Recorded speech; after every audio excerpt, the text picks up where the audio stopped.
I am forced into speech because men of science have refused to follow my advice without knowing why. It is altogether against my will that I tell my reasons for opposing this contemplated invasion of the Antarctic, with its vast fossil hunt and its wholesale boring and melting of the ancient ice caps. And I am the more reluctant because my warning may be in vain. In the end, I must rely on the judgment and standing of the few scientific leaders who have, on the one hand, sufficient independence of thought to weigh my data on its own hideously convincing merits, or in the light of certain primordial and highly baffling myth cycles, and on the other hand, sufficient influence to deter the exploring world in general from any rash and over-ambitious program in the region of those mountains of madness. It is an unfortunate fact that relatively obscure men like myself and my associates, connected only with a small university, have little chance of making an impression where matters of a wildly bizarre or highly controversial nature are concerned.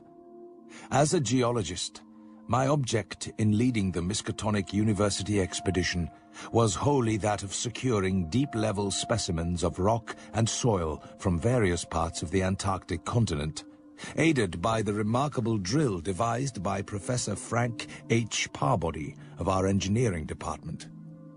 I had no wish to be a pioneer in any other field than this, but I did hope that the use of this new mechanical appliance at different points along previously explored paths would bring to light materials of a sort hitherto unreached by the ordinary methods of collection. We planned to cover as great an area as one Antarctic season, or longer if absolutely necessary, would permit, operating mostly in the mountain ranges and on the plateau south of Ross Sea, regions explored in varying degree by Shackleton, Amundsen, Scott, and Byrd. The public knows of the Miskatonic expedition through our frequent wireless reports to the Arkham Advertiser and Associated Press, and through the later articles of Parbody and myself. We consisted of 4 men from the university: Parbody, Lake of the biology department, Atwood of the physics department, also a meteorologist, and myself, representing geology and having nominal command, besides 16 assistants, 7 graduate students from Miskatonic and 9 skilled mechanics. Of these 16, 12 were qualified aeroplane pilots, all but 2 of whom were competent wireless operators. As the newspapers told, we sailed from Boston Harbor on September the 2nd, 1930, taking a leisurely course down the coast and through the Panama Canal, and stopping at Samoa and Hobart, Tasmania, at which latter place we took on final supplies. None of our exploring party had ever been in the polar regions before, hence we all relied greatly on our ship captains. J.B. Douglas, commanding the brig Arkham, and serving as commander of the sea party, and George Thorfinson, commanding the bark Miskatonic, both veteran whalers in Antarctic waters. As we left the inhabited world behind, the sun sank lower and lower in the north, and stayed longer and longer above the horizon each day. The falling temperature bothered me considerably after our long voyage through the tropics, but I tried to brace up for the worse rigors to come. On many occasions, the curious atmospheric effects enchanted me vastly, these including a strikingly vivid mirage, the first I had ever seen, in which distant bergs became the battlements of unimaginable cosmic castles.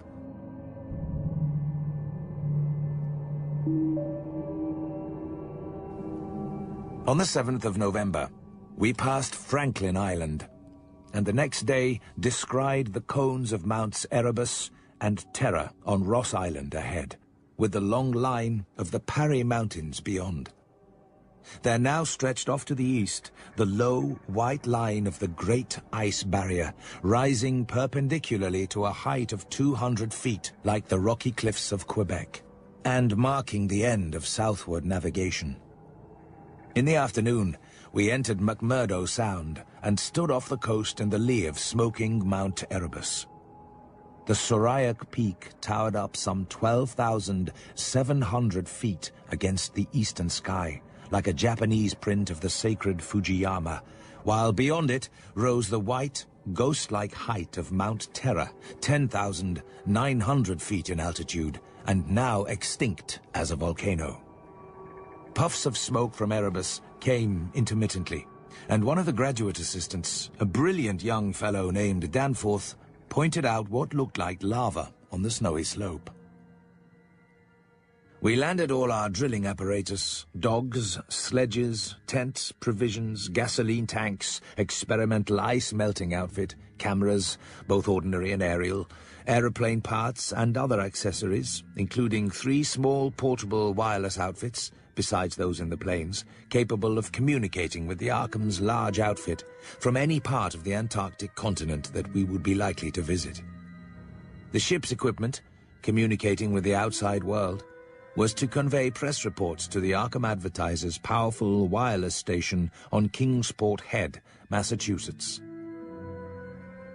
I need not repeat what the newspapers have already published about our early work, of our ascent of Mount Erebus, our successful mineral borings at several points on Ross Island, and the singular speed with which Parbody's apparatus accomplished them, even through solid rock layers. Our provisional test of the small ice-melting equipment, our perilous ascent of the Great Barrier with sledges and supplies, and our final assembling of 5 huge aeroplanes at the camp atop the barrier. Only 4 of our planes were needed to carry the actual exploring material, the 5th being left with a pilot and 2 men from the ships at the storage cache to form a means of reaching us from the Arkham in case all our exploring planes were lost. Wireless reports have spoken of the breathtaking 4-hour non-stop flight of our squadron on November the 21st over the lofty shelf ice, with vast peaks rising on the west, and the unfathomed silences echoing to the sound of our engines. Wind troubled us only moderately, and our radio compasses helped us through the one opaque fog we encountered. When the vast rise loomed ahead between latitudes 83 degrees and 84 degrees, we knew we had reached the Beardmore Glacier, the largest valley glacier in the world, and that the frozen sea was now giving place to a frowning and mountainous coastline. At last, we were truly entering the white, eon-dead world of the ultimate South. The outside world was told also of Professor Lake's strange and dogged insistence on a westward, or rather northwestward, prospecting trip. Popular imagination, I judge, responded actively to our wireless bulletins of Lake's start into regions never trodden by human foot or penetrated by human imagination, though we did not mention his wild hopes of revolutionizing the entire sciences of biology and geology. The start was made January 22nd at 4 a.m., and the first wireless message we received from Lake came only 2 hours later. 10:05 p.m. On the wing. After snowstorm, have spied mountain range ahead higher than any hitherto seen, may equal Himalayas, allowing for height of plateau. Probable latitude 76 degrees 15 minutes, longitude 113 degrees 10 minutes east. Reach as far as can see to right and left. Suspicion of 2 smoking cones. All peaks black and bare of snow. Gale blowing off them impedes navigation. After that, Parbody, the men, and I hung breathlessly over the receiver. Thought of this titanic mountain rampart inflamed our deepest sense of adventure, and we rejoiced that our expedition, if not ourselves personally, had been its discoverers. In half an hour, Lake called us again. Moulton's plane forced down on plateau and foothills, but nobody hurt and perhaps can repair. Shall transfer essentials to other 3 for return or further moves if necessary. but no more heavy plane travel needed just now. Mountains surpass anything in imagination. Am going up scouting in Carroll's plane with all weight out. You can't imagine anything like this. Highest peaks must go over 35,000 feet. Everest out of the running. Atwood to work out height with theodolite while Carroll and I go up. Probably wrong about cones, for formations look stratified. Possibly Precambrian slate with other strata mixed in. Queer skyline effects. Regular sections of cubes clinging to highest peaks. Whole thing marvelous in red gold light of low sun. Like land of mystery in a dream, or gateway to forbidden world of untrodden wonder. Though it was technically sleeping time, not one of us listeners thought for a moment of retiring. Then, at 11 p.m., came another call from Lake. Up with Carroll over highest foothills. I'm up 21,500 myself in devilish, gnawing cold. Wind whistles and pipes through passes and in and out of caves, but no flying danger so far. Obviously, Lake's boring operations, as well as his aeroplane activities, would require a great deal for the new base, which he planned to establish at the foot of the mountains. And it was possible that the eastward flight might not be made, after all, this season. In connection with this business, I called Captain Douglas and asked him to get as much as possible out of the ships and up the barrier with the single dog team we had left there. A direct route across the unknown region between Lake and McMurdo Sound was what we really ought to establish. Lake called me later to say that he had decided to let the camp stay where Moulton's plane had been forced down and where repairs had already progressed somewhat. In the morning, I had a three-cornered wireless talk with Lake and Captain Douglas at their widely separated bases. It was agreed that one of Lake's planes would come to my base for Parbury, the 5 men, and myself, as well as for all the fuel it could carry.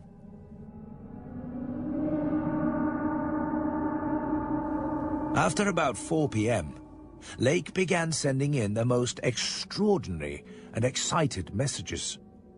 His working day had started unpropitiously, since an aeroplane survey of the nearly exposed rock surfaces showed an entire absence of those Archean and primordial strata for which he was looking, and which formed so great a part of the colossal peaks that loomed up at a tantalizing distance from the camp. It was about 3 hours afterward, following the first really heavy blast of the operation, that the shouting of the drill crew was heard, and that young Gedney, the acting foreman, rushed into the camp with the startling news. They had struck a cave.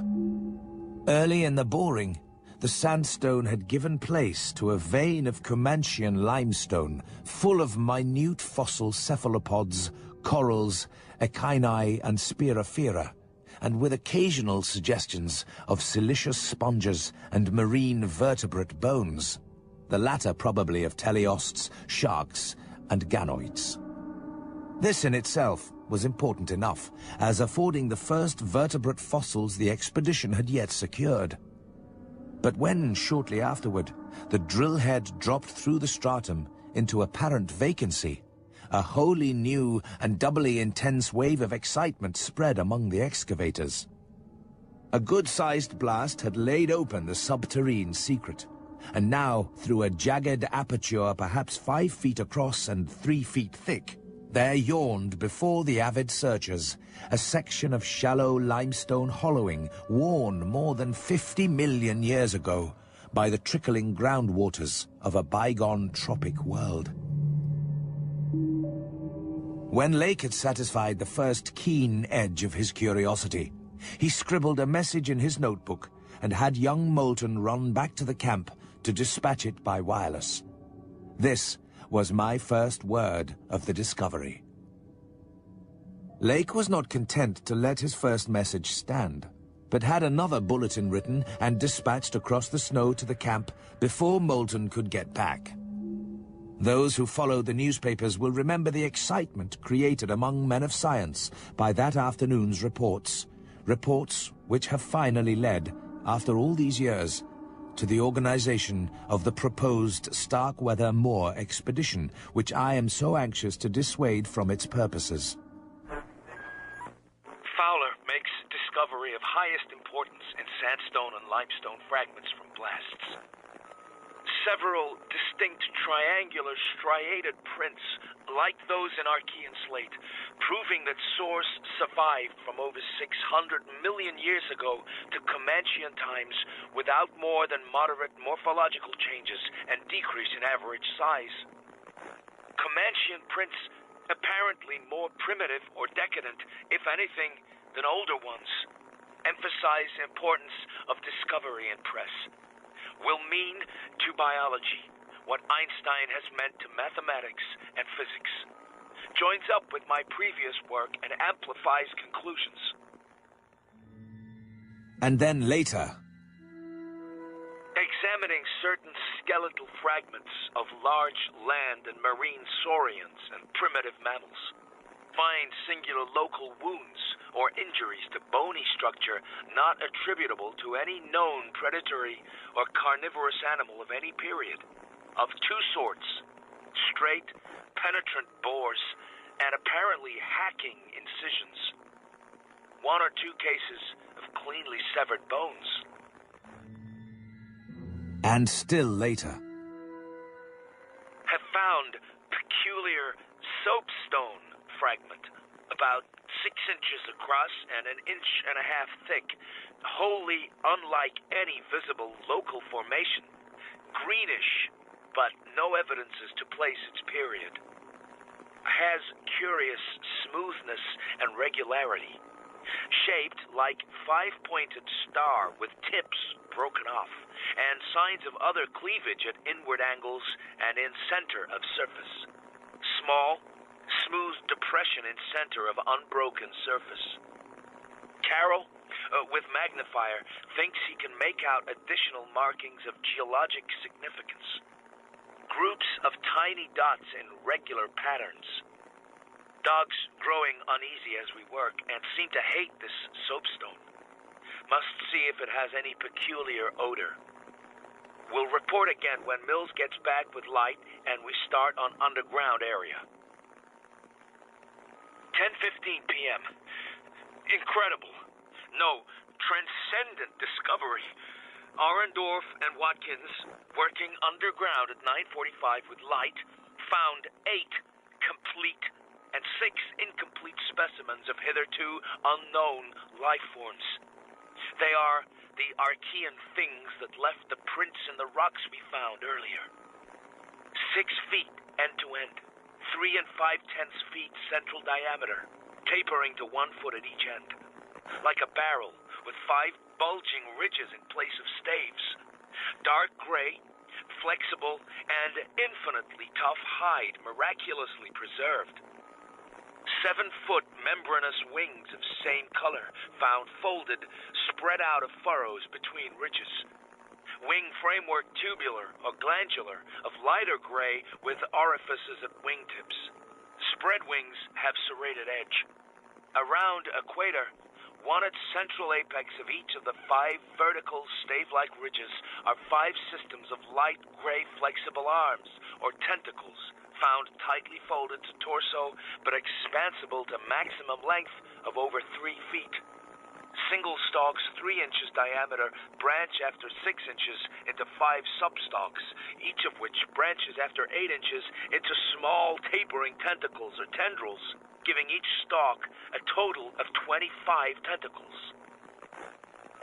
At top of torso, blunt, bulbous neck of lighter gray with gill-like suggestions, holds yellowish, 5-pointed, starfish-shaped apparent head covered with 3-inch wiry cilia of various prismatic colors. 5 slightly longer reddish tubes start from inner angles of starfish-shaped head and end in sac-like swellings of same color, which, upon pressure, open to bell-shaped orifices 2 inches maximum diameter and lined with sharp, white, tooth-like projections, probably mouths. All these tubes, cilia, and points of starfish head found folded tightly down. Tubes and points clinging to bulbous neck and torso. And his report continued. Tough, muscular arms, 4 feet long and tapering from 7 inches diameter at base to about 2 5/10 at point. To each point is attached small end of a greenish, 5-veined membranous triangle, 8 inches long and 6 wide at farther end. This is the paddle, fin, or pseudo-foot, which has made prints in rocks from 1,000 million to 50 or 60 million years old. We were rapt with attention at what we were hearing. Complete specimens have such uncanny resemblance to certain creatures of primal myth that suggestion of ancient existence outside Antarctic becomes inevitable. Job now to get 14 huge specimens to camp without dogs, which bark furiously and can't be trusted. Must be the distinctive smell that's disturbing them. With 9 men, 3 left to guard the dogs, we ought to manage the 3 sledges fairly well, though wind is bad. I've got to dissect one of these things before we take any rest. I wish I had a real laboratory here. The sensations of Parbody and myself at receipt of this report were almost beyond description. Nor were our companions much behind us in enthusiasm. Within an hour and a half, interest again rose. Lake, sending more messages, told of the completely successful transportation of the 14 great specimens to the camp. The specimens were laid out on the hard snow near the camp, save for one on which Lake was making crude attempts at dissection. Results, quickly reported over the wireless, were baffling and provocative indeed. Nothing like delicacy or accuracy was possible with instruments hardly able to cut the anomalous tissue, but the little that was achieved left us all awed and bewildered.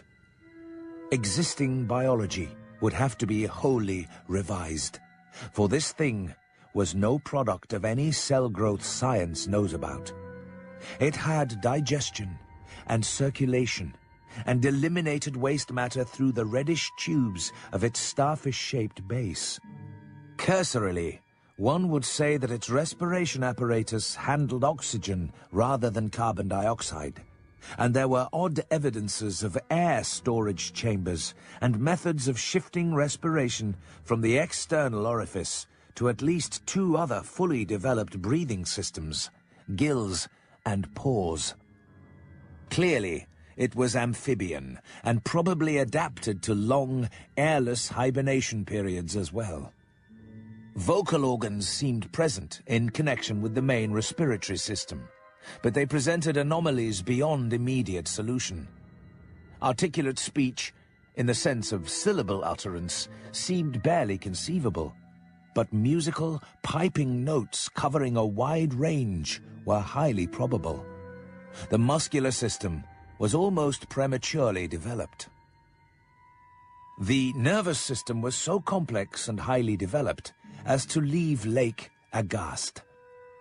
Its 5-lobed brain was surprisingly advanced, and there were signs of a sensory equipment served in part through the wiry cilia of the head, involving factors alien to any other terrestrial organism. It was partly vegetable, but had 3/4 of the essentials of animal structure. That it was marine in origin, its symmetrical contour and certain other attributes clearly indicated. Yet, one could not be exact as to the limits of its later adaptations. The wings, after all, held a persistent suggestion of the aerial.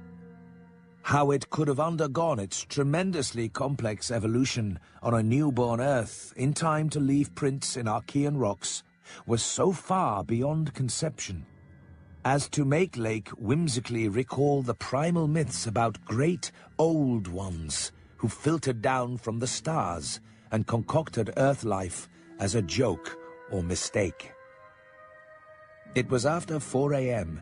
when Lake at last prepared to sign off and advised us all to share the rest period his outfit would take. I gave Lake a warm word of congratulations, owning up that he was right about the Western trip, and we all agreed to get in touch by wireless at 10 in the morning. At that point, Lake would send a plane for the party at my base. Just before retiring, I dispatched a final message to the Arkham with instructions about toning down the day's news for the outside world, since the full details seemed radical enough to rouse a wave of incredulity until further substantiated. None of us, I imagine, slept very heavily or continuously that morning. Both the excitement of Lake's discovery and the mounting fury of the wind were against such a thing. So savage was the blast, even where we were, that we could not help wondering how much worse it was at Lake's camp, directly under the vast, unknown peaks that bred and delivered it. McTighe was awake at 10 o'clock and tried to get Lake on the wireless as agreed, but some electrical condition in the disturbed air to the westward seemed to prevent communication. Throughout the day, we all listened anxiously and tried to get Lake at intervals, but invariably without results. About noon, a positive frenzy of wind stampeded out of the west, causing us to fear for the safety of our camp. But it eventually died down with only a moderate relapse at 2 p.m. After 3 o'clock, it was very quiet, and we redoubled our efforts to get Lake. Nevertheless, the stony silence continued. And when we thought of the delirious force the wind must have had in his locality, we could not help making the more direful conjectures. Our fears for Lake and his party had become intense and definite, and after a wireless consultation with the sea captains Douglas and Thorfinson, I resolved to take steps toward investigation. The 5th aeroplane, which we had left at the McMurdo Sound supply cache with Sherman and 2 sailors, was in good shape and ready for instant use, and it seemed that the very emergency for which it had been saved was now upon us. I got Sherman by wireless and ordered him to join me with the plane and the 2 sailors at the southern base as quickly as possible, the air conditions being apparently highly favorable. At 7:15 a.m., January 25th, we started flying northwestward under McTighe's pilotage with 10 men, 7 dogs, a sledge, a fuel and food supply, and other items including the plane's wireless outfit. The sailor Larson was first to spy the jagged line of witch-like cones and pinnacles ahead, and his shouts sent everyone to the windows of the great cabined plane. Despite our speed, they were very slow in gaining prominence. Hence we knew that they must be infinitely far off, and visible only because of their abnormal height. I could not help feeling that they were evil things, mountains of madness, whose farther slopes looked out over some accursed ultimate abyss.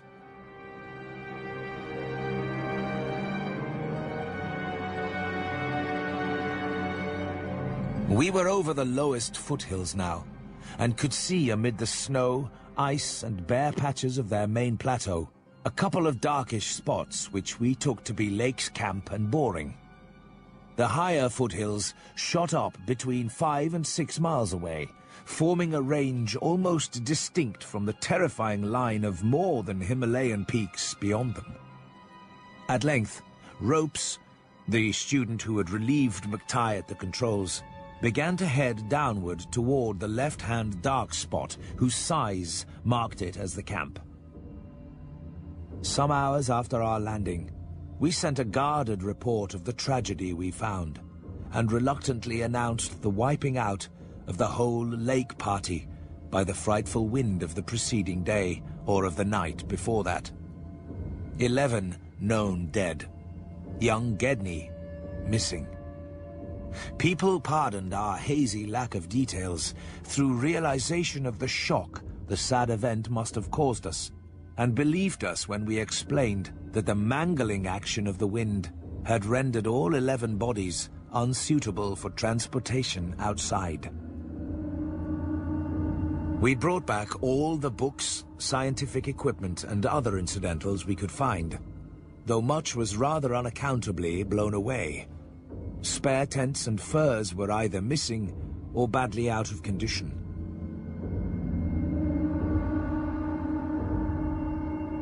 It was approximately 4 p.m., after wide plain cruising had forced us to give Gedney up for lost, that we sent our guarded message to the Arkham for relaying. About the 14 biological specimens, we were pardonably indefinite. We said that the only ones we discovered were damaged, but that enough was left of them to prove Lake's description wholly and impressively accurate. It was hard work keeping our personal emotions out of this matter, and we did not mention numbers, or say exactly how we had found those which we did find. We had by that time agreed not to transmit anything suggesting madness on the part of Lake's men, and it surely looked like madness to find 6 imperfect monstrosities carefully buried upright in 9-foot snow graves under 5-pointed mounds punched over with groups of dots in patterns exactly those on the queer greenish soapstones dug up from Mesozoic or Tertiary times. The 8 perfect specimens mentioned by Lake seemed to have been completely blown away. We were careful, too, about the public's general peace of mind. Hence, Danforth and I said little about that frightful trip over the mountains the next day. On our return at 1 a.m., Danforth was close to hysterics, but kept an admirably stiff upper lip. It took no persuasion to make him promise not to show our sketches and the other things we brought away in our pockets, not to say anything more to the others than what we had agreed to relay outside, and to hide our camera films for private development later on. So that part of my present story will be as new to Parbody, McTighe, Ropes, Sherman and the rest as it will be to the world in general. Indeed, Danforth is closer-mouthed than I, for he saw, or thinks he saw, one thing he will not tell even me. As the public knows, our return to the world was accomplished without further disasters. Since our return, we have all constantly worked to discourage Antarctic exploration. But now that Starkweather Moor party is organizing, and with a thoroughness far beyond anything our outfit attempted. If not dissuaded, they will get to the innermost nucleus of the Antarctic and melt and bore till they bring up that which we know may end the world. So I must break through all reticences at last. I hope I have said enough already to let me glide briefly over the rest, that is, of the horror at the camp.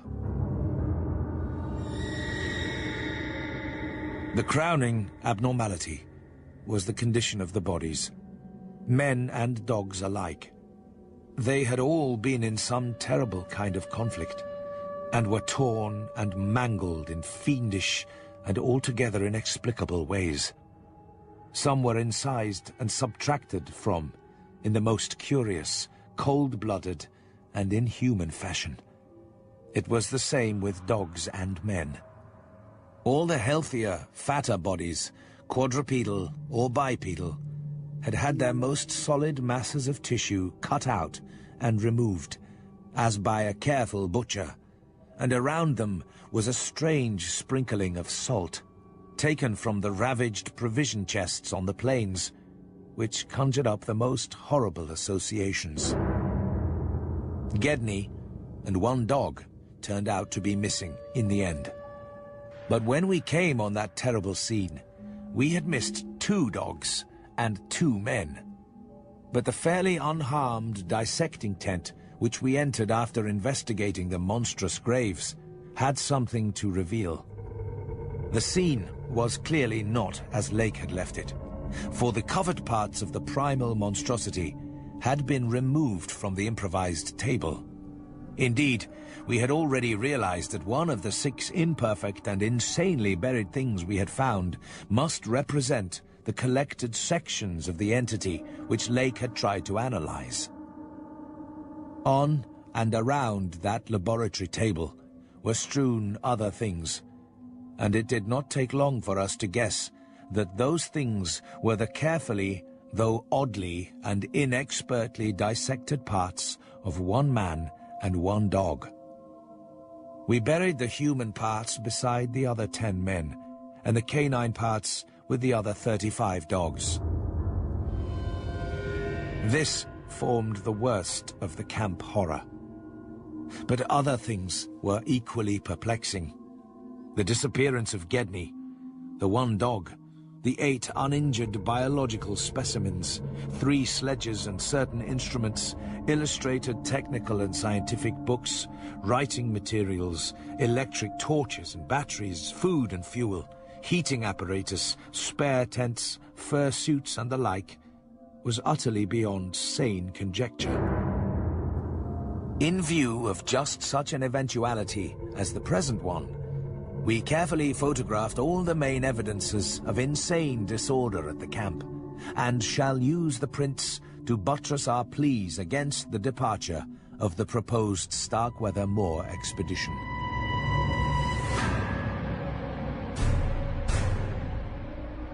Our first act after finding the bodies in the shelter was to photograph and open the row of insane graves with the 5-pointed snow mounds. We could not help noticing the resemblance of these monstrous mounds, with their clusters of grouped dots, to poor Lake's descriptions of the strange, greenish soapstones. And when we came on some of the soapstones themselves in the great mineral pile, we found the likeness very close indeed.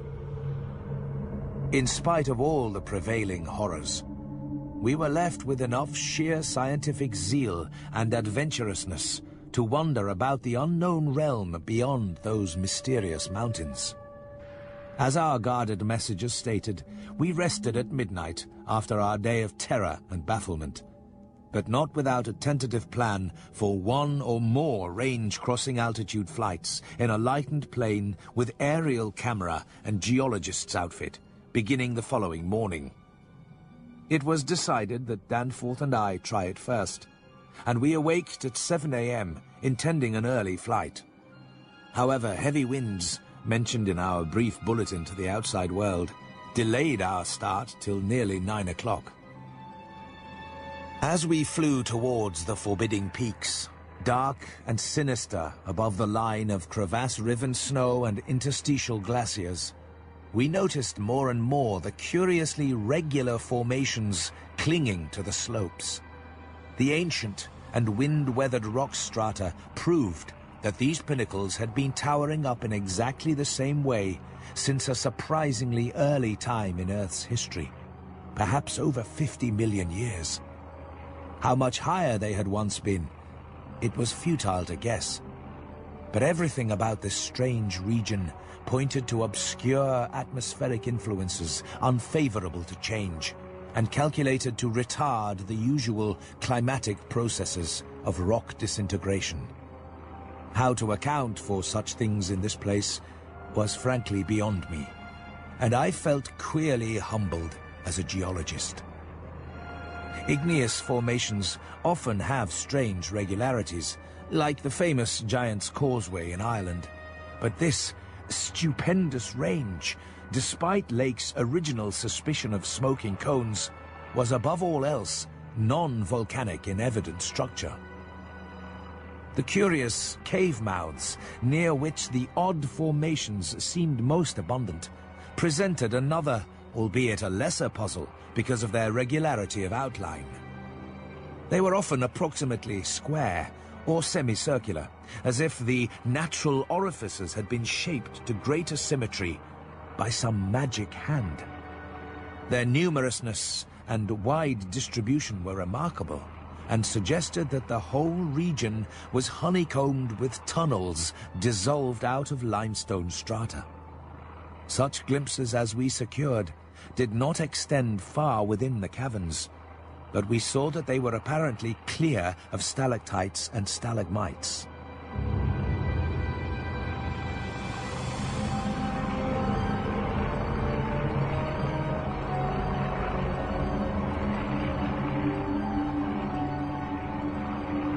We were now, after a slow ascent, at a height of 23,570 feet, according to the aneroid, and had left the region of clinging snow definitely below us. Up here were only dark, bare rock slopes, and the start of rough-ribbed glaciers. But with those provocative cubes, ramparts, and echoing cave mouths to add a portent of the unnatural, the fantastic, and the dreamlike. Looking along the line of high peaks, I thought I could see the one mentioned by Poor Lake, with a rampart exactly on top. It seemed to be half lost in a queer Antarctic haze. Such a haze, perhaps, as had been responsible for Lake's early notion of volcanism.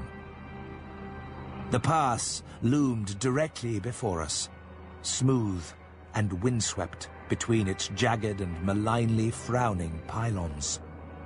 Beyond it was a sky fretted with swirling vapors and lighted by the low polar sun, the sky of that mysterious farther realm upon which we felt no human eye had ever gazed. A few more feet of altitude, and we would behold that realm. Danforth and I, unable to speak except in shouts amidst the howling, piping wind that raced through the pass and added to the noise of the unmuffled engines, exchanged eloquent glances.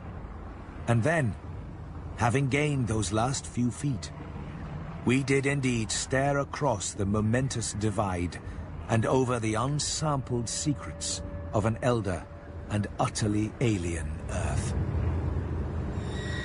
I think that both of us simultaneously cried out in mixed awe, wonder, terror, and disbelief in our own senses as we finally cleared the pass and saw what lay beyond.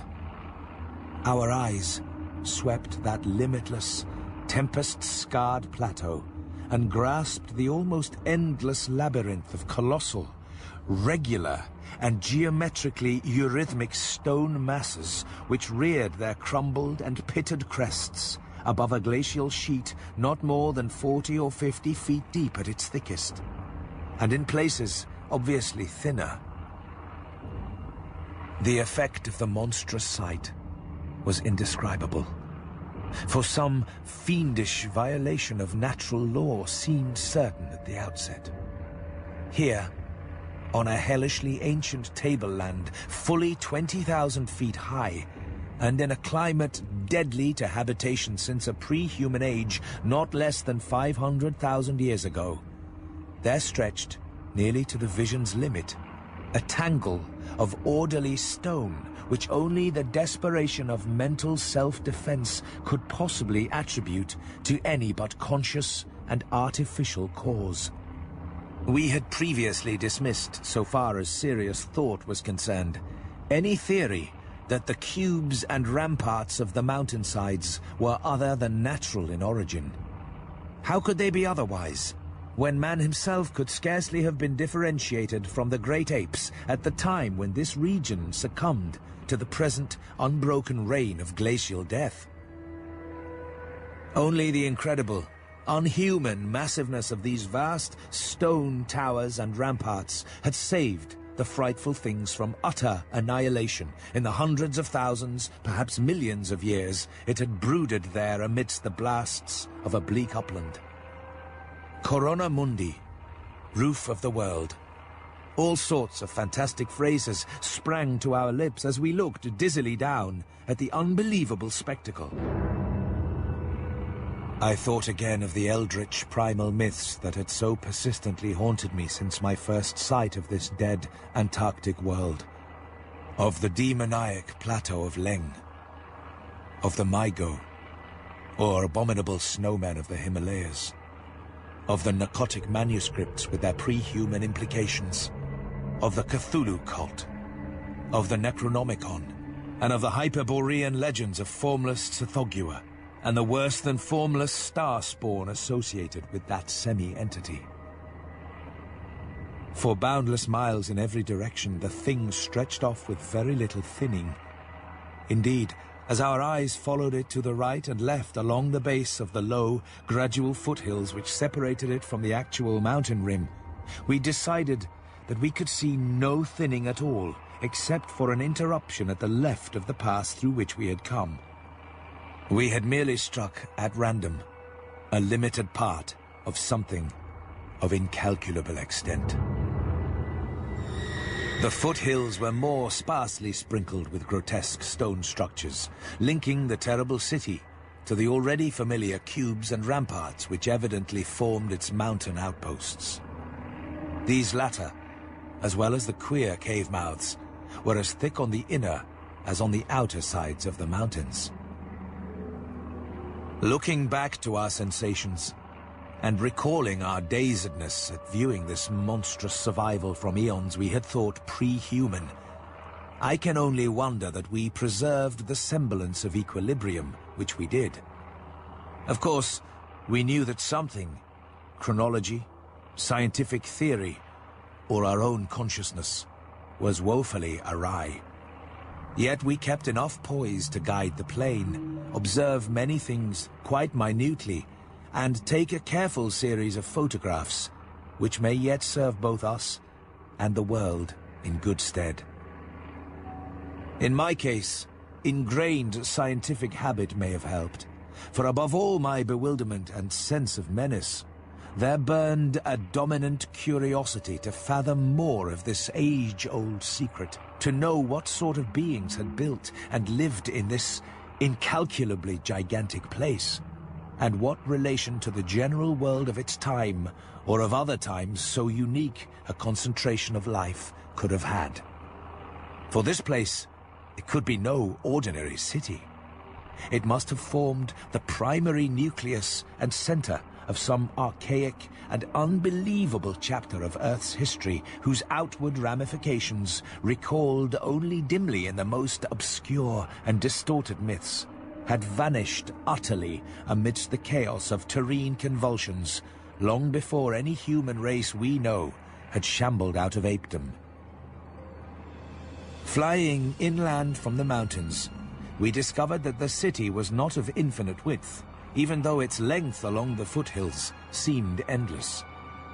After about 30 miles, the grotesque stone buildings began to thin out, and in 10 more miles, we came to an unbroken waste virtually without signs of sentient artifice.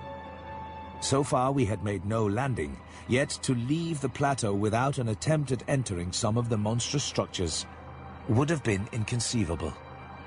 Accordingly, we decided to find a smooth place on the foothills near our navigable pass, there grounding the plane and preparing to do some exploration on foot.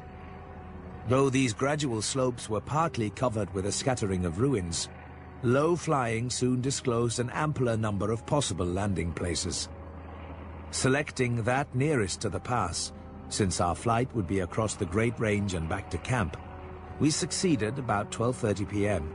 in effecting a landing on a smooth, hard snowfield, wholly devoid of obstacles, and well adapted to a swift and favorable takeoff later on.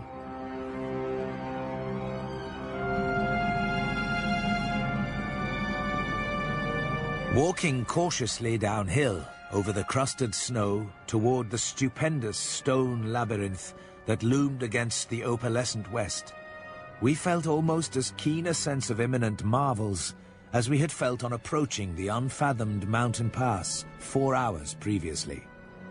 Though the thinness of the air at this prodigious altitude made exertion somewhat more difficult than usual, both Danforth and I found ourselves bearing up very well, and felt equal to almost any task which might fall to our lot. It took only a few steps to bring us to a shapeless ruin worn level with the snow, while 10 or 15 rods farther on, there was a huge, roofless rampart, still complete in its gigantic, 5-pointed outline and rising to an irregular height of 10 or 11 feet. For this latter we headed, and when at last we were actually able to touch its weathered cyclopean blocks, we felt that we had established an unprecedented and almost blasphemous link with forgotten eons normally closed to our species. This rampart, shaped like a star and perhaps 300 feet from point to point, was built of Jurassic sandstone blocks of irregular size, averaging 6 by 8 feet in surface.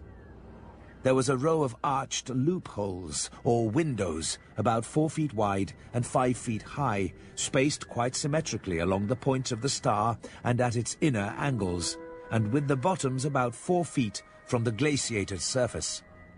Looking through these, we could see that the masonry was fully 5 feet thick, that there were no partitions remaining within, and that there were traces of banded carvings or bas-reliefs on the interior walls.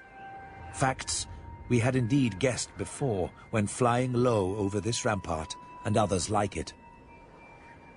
Our field glasses showed what the city must once have looked like, even though most of the roofs and tower tops had necessarily perished.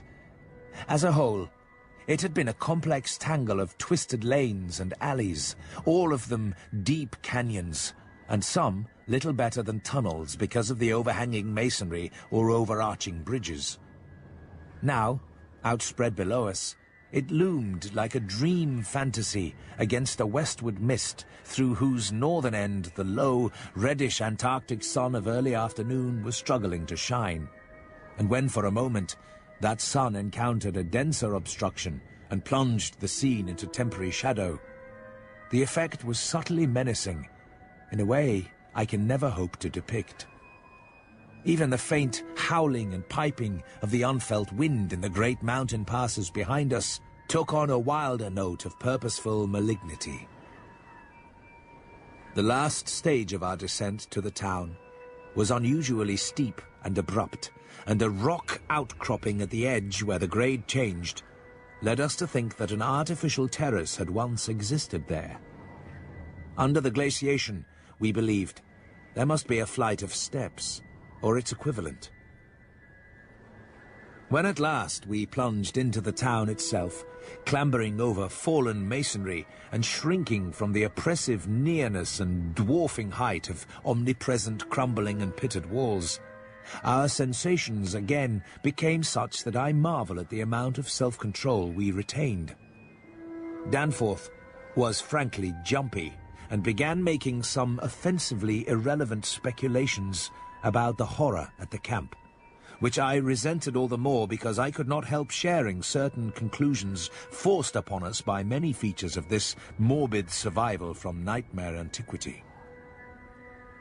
The speculations worked on his imagination too, for in one place, where a debris-littered alley turned a sharp corner, he insisted that he saw faint traces of ground markings which he did not like, whilst elsewhere he stopped to listen to a subtle, imaginary sound from some undefined point. A muffled, musical piping, he said, not unlike that of the wind in the mountain caves, yet somehow disturbingly different.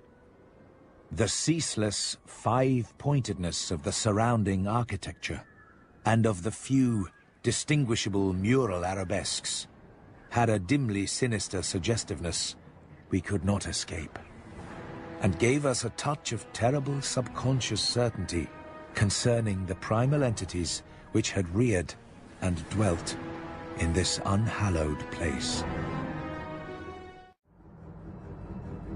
It would be cumbrous to give a detailed, consecutive account of our wanderings inside that cavernous, eon-dead honeycomb of primal masonry. That monstrous lair of elder secrets, which now echoed for the first time, after uncounted epochs, to the tread of human feet. This is especially true because so much of the horrible drama and revelation came from a mere study of the omnipresent mural carvings. Our flashlight photographs of those carvings will do much toward proving the truth of what we are now disclosing, and it is lamentable that we had not a larger film supply with us. As it was, we made crude notebook sketches of certain salient features after all our films were used up. The things once rearing and dwelling in this frightful masonry in the age of dinosaurs were not indeed dinosaurs, but far worse. Mere dinosaurs were new and almost brainless objects.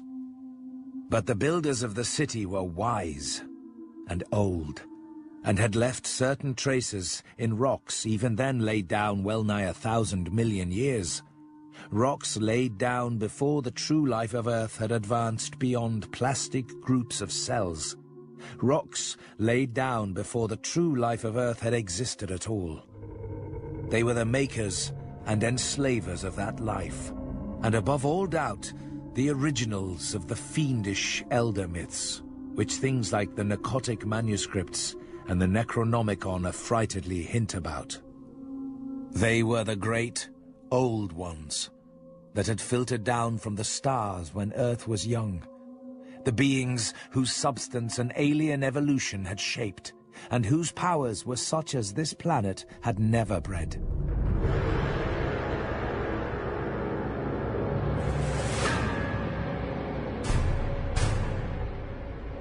Myth or otherwise, the sculptures told of the coming of those star-headed things to the nascent, lifeless Earth out of cosmic space.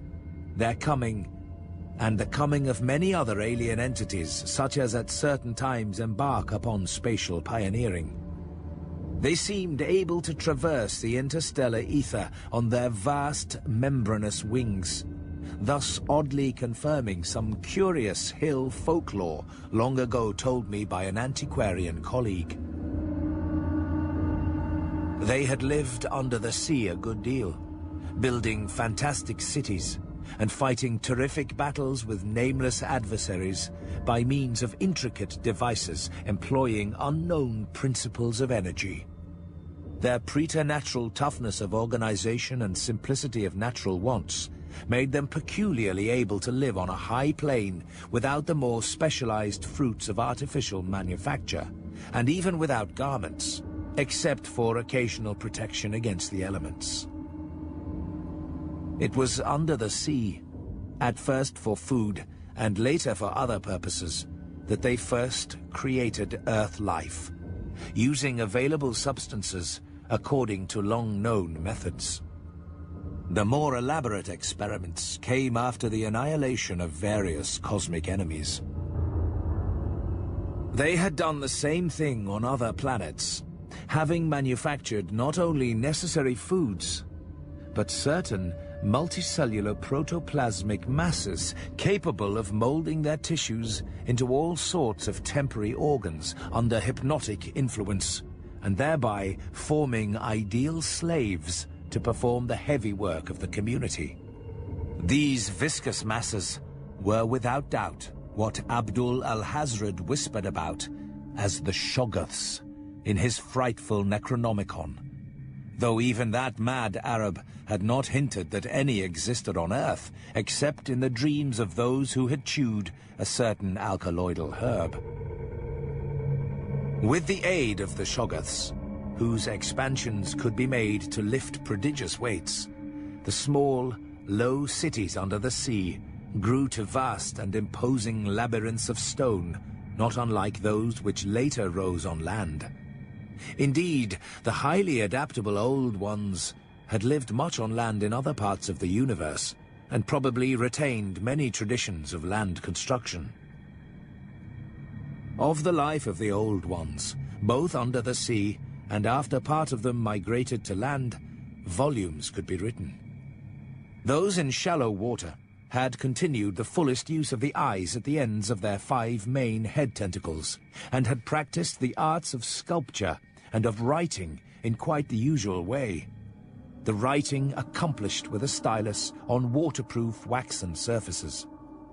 Those lower down in the ocean depths, though they used a curious phosphorescent organism to furnish light, pieced out their vision with obscure special sensors operating through the prismatic cilia on their heads. Sensors which rendered all the old ones partly independent of light in emergencies.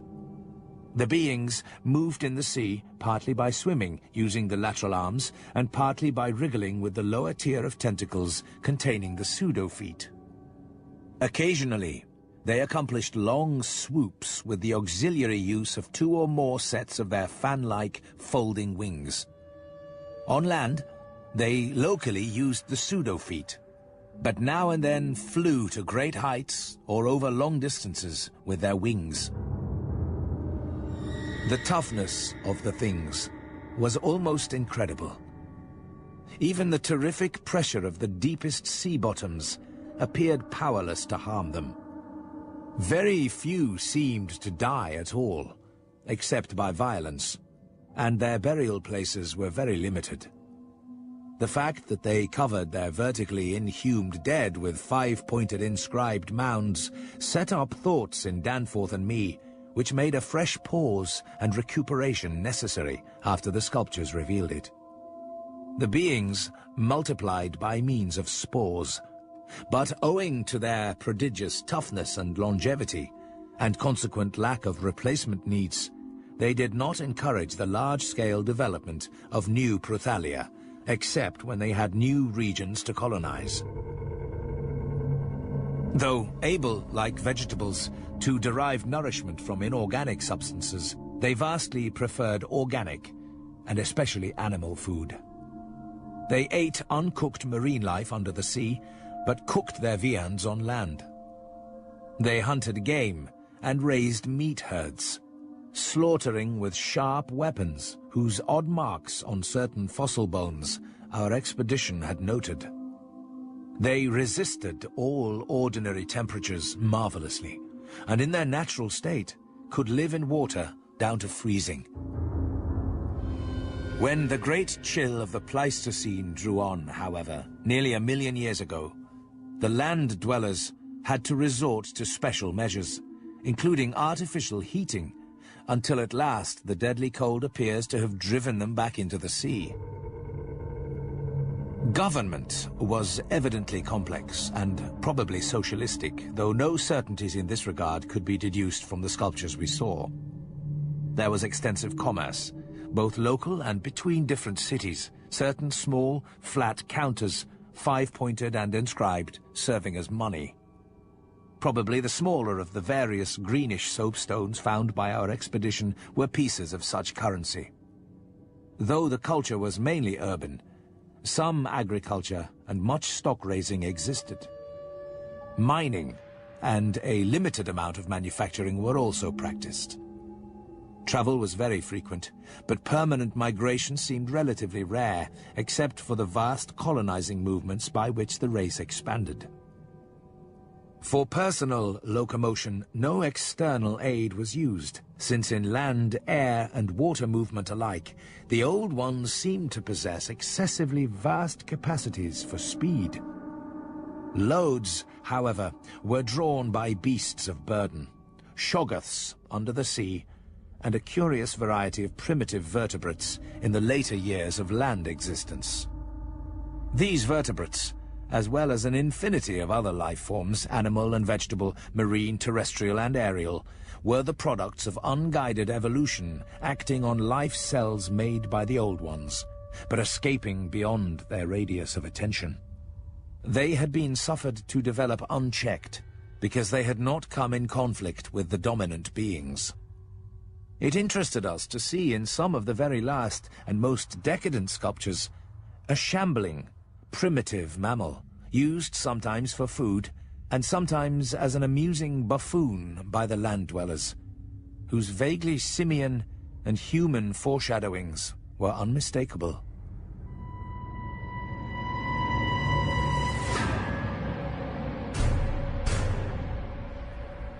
The persistence with which the Old Ones survived various geologic changes and convulsions of the Earth's crust was little short of miraculous. Though few or none of their first cities seem to have remained beyond the Archean Age, there was no interruption in their civilization or in the transmission of their records. Their original place of advent to the planet was the Antarctic Ocean, and it is likely that they came not long after the matter forming the Moon was wrenched from the neighboring South Pacific. Another race. A land race of beings shaped like octopi and probably corresponding to fabulous pre-human spawn of Cthulhu, soon began filtering down from cosmic infinity and precipitated a monstrous war, which for a time drove the Old Ones wholly back to the sea. A colossal blow in view of the increasing land settlements. Later, peace was made, and the new lands were given to the Cthulhu spawn, whilst the Old Ones held the sea and the older lands. New land cities were founded, the greatest of them in the Antarctic, for this region of first arrival was sacred. From then on, as before, the Antarctic remained the center of the Old Ones' civilization, and all the cities built there by the Cthulhu spawn were blotted out. Then, suddenly, the lands of the Pacific sank again, taking with them the frightful stone city of Relaya and all the cosmic octopi, so that the Old Ones were again supreme on the planet, except for one shadowy fear about which they did not like to speak. At a rather later age, their cities dotted all the land and water areas of the globe. The steady trend down the ages was from water to land, a movement encouraged by the rise of new land masses, though the ocean was never wholly deserted. Another cause of the landward movement was the new difficulty in breeding and managing the shoggoths upon which successful sea life depended. With the march of time, as the sculptures sadly confessed, the art of creating new life from inorganic matter had been lost, so that the Old Ones had to depend on the molding of forms already in existence. On land, the great reptiles proved highly tractable, but the shoggoths of the sea, reproducing by fission and acquiring a dangerous degree of accidental intelligence, presented for a time a formidable problem. They had always been controlled through the hypnotic suggestions of the Old Ones, and had modeled their tough plasticity into various useful temporary limbs and organs. But now, their self-modeling powers were sometimes exercised independently, and in various imitative forms implanted by past suggestion. They had, it seems, developed a semi-stable brain, whose separate and occasionally stubborn volition echoed the will of the Old Ones, without always obeying it. Sculptured images of these shoggoths filled Danforth and me with horror and loathing. They were normally shapeless entities composed of a viscous jelly which looked like an agglutination of bubbles, and each averaged about 15 feet in diameter when a sphere. They had, however, a constantly shifting shape and volume, throwing out temporary developments, or forming apparent organs of sight, hearing, and speech in imitation of their masters, either spontaneously or according to suggestion. They seem to have become peculiarly intractable toward the middle of the Permian Age, perhaps 150 million years ago, when a veritable war of resubjugation was waged upon them by the marine Old Ones. Pictures of this war, and of the headless, slime-coated fashion in which the shoggoths typically left their slain victims, held a marvelously fearsome quality, despite the intervening abyss of untold ages. The Old Ones had used curious weapons of molecular and atomic disturbances against the rebel entities, and in the end had achieved a complete victory. Thereafter, the sculptures showed a period in which shoggoths were tamed and broken by armed Old Ones, as the wild horses of the American West were tamed by cowboys. Though during the rebellion, the Shoggoths had shown an ability to live out of water, this transition was not encouraged, since their usefulness on land would hardly have been commensurate with the trouble of their management.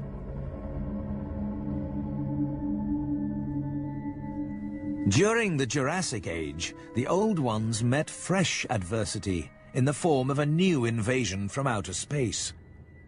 This time by half fungus, half crustacean creatures. Creatures undoubtedly the same as those figuring in certain whispered hill legends of the north, and remembered in the Himalayas as the Mygo, or abominable snowmen. To fight these beings, the Old Ones attempted, for the first time since their terrene advent, to sally forth again into the planetary ether. But despite all traditional preparations, found it no longer possible to leave the Earth's atmosphere. Whatever the old secret of interstellar travel had been, it was now definitely lost to the race. In the end, the Mygo drove the Old Ones out of all the northern lands, though they were powerless to disturb those in the sea. Little by little, the slow retreat of the elder race to their original Antarctic habitat was beginning. All this, of course, assuming that the non-terrestrial linkages and the anomalies ascribed to the invading foes are not pure mythology. Conceivably, the Old Ones might have invented a cosmic framework to account for their occasional defeats, since historical interest and pride obviously formed their chief psychological element. It is significant that their annals failed to mention many advanced and potent races of beings whose mighty cultures and towering cities figure persistently in certain obscure legends. Destruction of cities through the upthrust of mountains, the centrifugal rending of continents, the seismic convulsions of land or sea bottom, and other natural causes was a matter of common record. And it was curious to observe how fewer and fewer replacements were made as the ages wore on. The vast, dead megalopolis that yawned around us seemed to be the last general center of the race, built early in the Cretaceous Age after a titanic earth-buckling had obliterated a still vaster predecessor not far distant. It appeared that this general region was the most sacred spot of all, where reputedly the first Old Ones had settled on a primal sea bottom.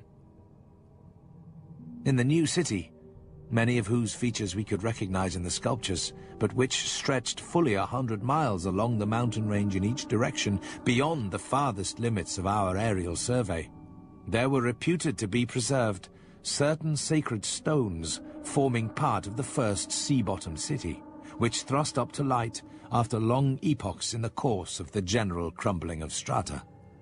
It was only in one late-built house with later, decadent carvings that we obtained any foreshadowing of the final calamity leading to the city's desertion. The ultimate blow to the Old Ones, of course, was the coming of the Great Cold, which once held most of the Earth in thrall, and which has never departed from the ill-fated poles. The Great Cold that, at the world's other extremity, put an end to the fabled lands of Lomar and Hyperborea. Just when this tendency began in the Antarctic, it would be hard to say in terms of exact years. Nowadays, we set the beginning of the general glacial periods at a distance of about 500,000 years from the present. But at the poles, the terrible scourge must have commenced much earlier.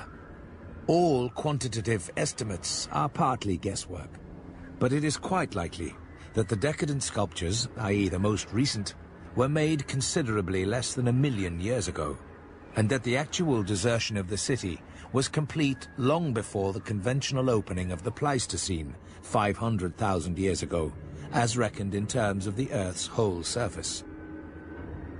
Then we saw a series of cartouches depicting a constantly growing migration to the nearest refuges of greater warmth, some fleeing to cities under the sea off the faraway coast, and some clambering down through networks of limestone caverns in the hollow hills to the neighboring black abyss of subterrane waters.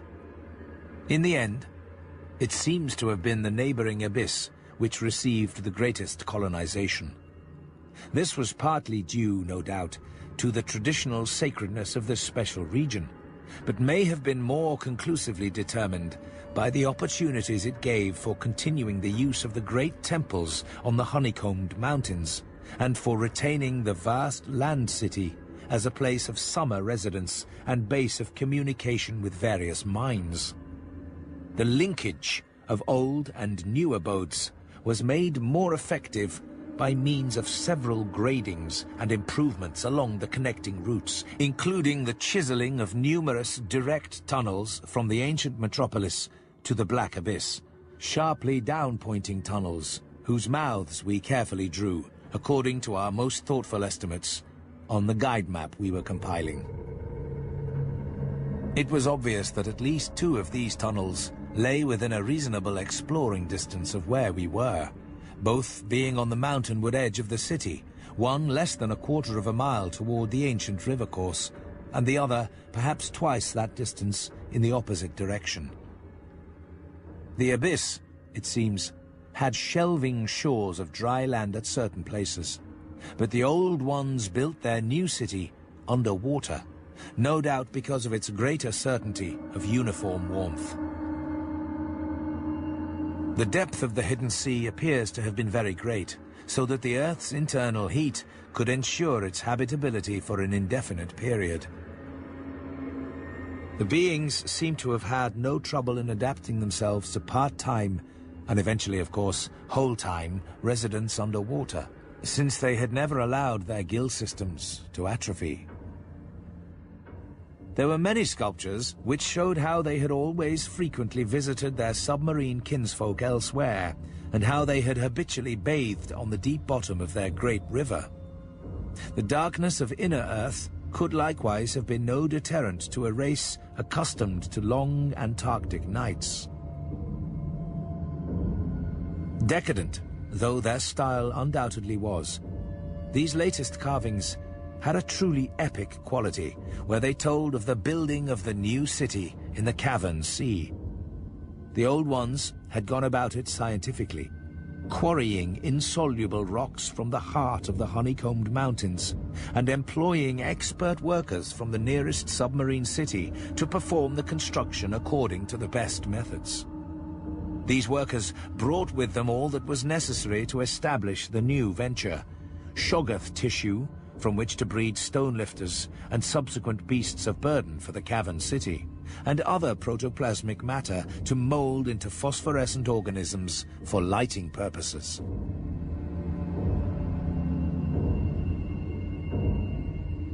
At last, a mighty metropolis rose on the bottom of that Stygian sea, its architecture much like that of the city above, and its workmanship displaying relatively little decadence because of the precise mathematical element inherent in building operations.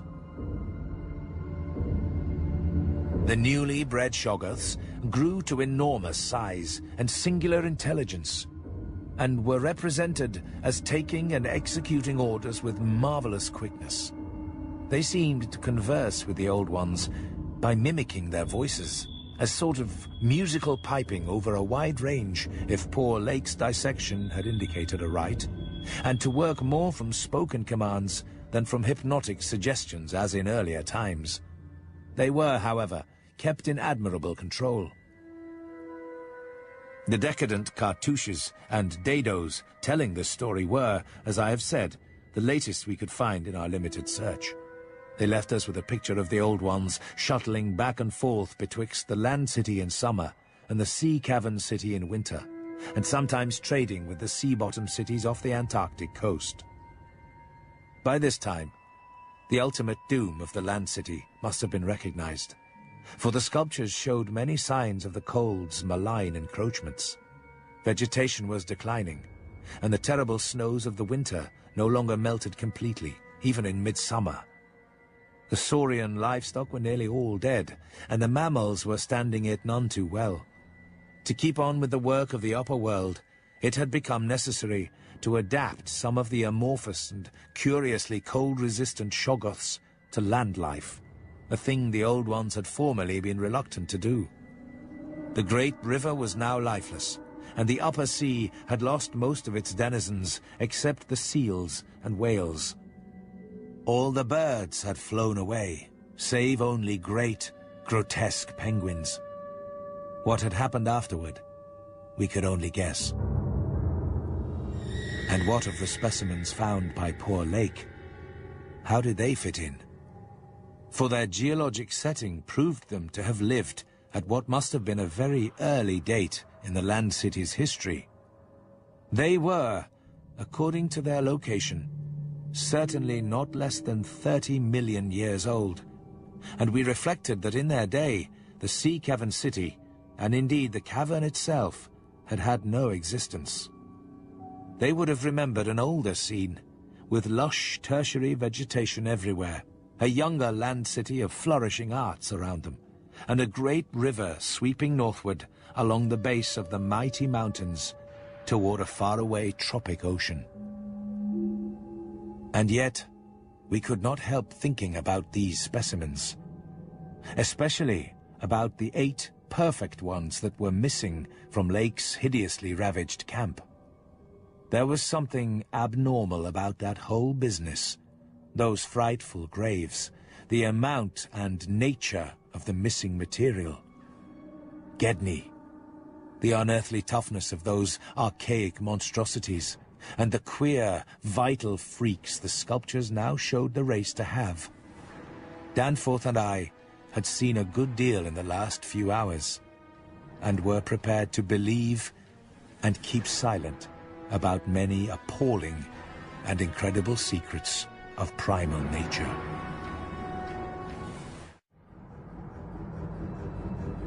Danforth and I's study of the decadent sculptures brought about a change in our immediate objective. This, of course, had to do with the chiseled avenues leading to the black inner world, of whose existence we had not known before, but which we were now eager to find and traverse. From the evident scale of the carvings, we deduced that a steeply descending walk of about a mile through either of the neighboring tunnels would bring us to the brink of the dizzy, sunless cliffs about the great abyss, down whose sides paths, improved by the old ones, led to the rocky shore of the hidden and nighted ocean. To behold this fabulous gulf in stark reality was a lure which seemed impossible of resistance once we knew of the thing. Yet we realized we must begin the quest at once if we expected to include it in our present trip. We had wormed our way very close to the computed site of the tunnel's mouth, having crossed a second-story bridge to what seemed plainly the tip of a pointed wall, and descended to a ruinous corridor especially rich in decadently elaborate and apparently ritualistic sculptures of late workmanship, when, shortly before 8:30 p.m., Danforth's keen young nostrils gave us the first hint of something unusual. If we had had a dog with us, I suppose we would have been warned before. At first, we could not precisely say what was wrong with the formerly crystal-pure air, but after a few seconds, our memories reacted only too definitely. Let me try to state the thing without flinching. There was an odor, and that odor was vaguely, subtly, and unmistakably akin to what had nauseated us upon opening the insane grave of the horror Poor Lake had dissected. Danforth's eyes, as well as nose, proved better than mine, for it was likewise he who first noticed the queer aspect of the debris after we had passed many half-choked arches leading to chambers and corridors on the ground level. It did not look quite as it ought after countless thousands of years of desertion, and when we cautiously turned on more light, we saw that a kind of swathe seemed to have been lately tracked through it. The irregular nature of the litter precluded any definite marks, but in the smoother places, there were suggestions of the dragging of heavy objects. Once, we thought there was a hint of parallel tracks, as if of runners. This was what made us pause again. It was during that pause that we caught, simultaneously this time, the other odor ahead. Paradoxically, it was both a less frightful and more frightful odor. Less frightful intrinsically, but infinitely appalling in this place under the known circumstances. For the odor was the plain and familiar one of common petrol, everyday gasoline. Our motivation after that is something I will leave to psychologists. We knew now that some terrible extension of the camp horrors must have crawled into this nighted burial place of the eons, and hence could not doubt any longer the existence of nameless conditions, present, or at least recent, just ahead. Yet in the end, we did let sheer burning curiosity, or anxiety, or auto-hypnotism, or vague thoughts of responsibility toward Gedney, or whatnot, drive us on. We had turned off all light as we stood still, and vaguely noticed that a trace of deeply filtered upper day kept the blackness from being absolute. Having automatically begun to move ahead, we guided ourselves by occasional flashes from our torch. The disturbed debris formed an impression we could not shake off, and the smell of gasoline grew stronger. More and more ruin met our eyes and hampered our feet, until very soon we saw that the forward way was about to cease. Our tunnel quest was a blind one, and we were not even going to be able to reach the basement out of which the abyssward aperture opened. The torch, flashing over the grotesquely carved walls of the blocked corridor in which we stood, showed several doorways in various states of obstruction, and from one of them the gasoline odor, quite submerging that other hint of odor, came with especial distinctness. As we looked more steadily, we saw that beyond a doubt there had been a slight and recent clearing away of debris from that particular opening. Whatever the lurking horror might be, we believed the direct avenue toward it was now plainly manifest. I do not think anyone will wonder that we waited an appreciable time before making any further motion. And yet, when we did venture inside that black arch, our first impression was one of anticlimax. For amidst the littered expanse of that sculptured crypt, a perfect cube with sides of about 20 feet, there remained no recent object of instantly discernible size, so that we looked instinctively, though in vain, for a farther doorway. In another moment, however, Danforth's sharp vision had descried a place where the floor debris had been disturbed, and we turned on both torches full strength. Though what we saw in that light was actually simple and trifling, I am nonetheless reluctant to tell of it because of what it implied. It was a rough leveling of the debris, upon which several small objects lay carelessly scattered, and at one corner of which a considerable amount of gasoline must have been spilled lately enough to leave a strong odor even at this extreme superplateau altitude. In other words, it could not be other than a sort of camp. A camp made by questing beings who, like us, had been turned back by the unexpectedly choked way to the abyss. Let me be plain. The scattered objects were, so far as substance was concerned, all from Lake's camp. There are those who will say Danforth and I were utterly mad not to flee for our lives after that. Perhaps we were mad, for have I not said those horrible peaks were mountains of madness? At any rate, the thing we did was to start back over the indicated course to the circular place, the course which our nameless predecessors must have traversed twice before us. The other neighboring gate to the abyss would lie beyond that. I need not speak of our journey, for it was precisely the same in kind as that by which we had reached the cul-de-sac, except that it tended to adhere more closely to the ground level and even descend to basement corridors. Every now and then we could trace certain disturbing marks in the debris or litter underfoot. And after we had passed outside the radius of the gasoline scent, we were again faintly conscious, spasmodically, of that more hideous and more persistent scent. After the way had branched from our former course, we sometimes gave the rays of our single torch a furtive sweep along the walls, noting in almost every case the well-nigh omnipresent sculptures, which indeed seemed to have formed a main aesthetic outlet for the old ones.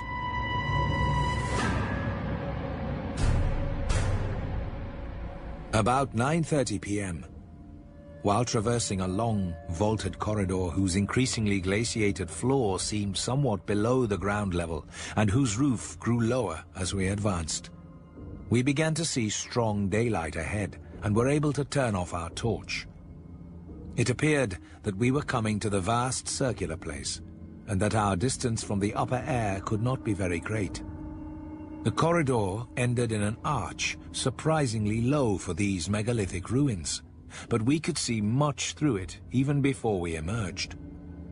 Beyond, there stretched a prodigious round space, fully 200 feet in diameter, strewn with debris and containing many choked archways corresponding to the one we were about to cross.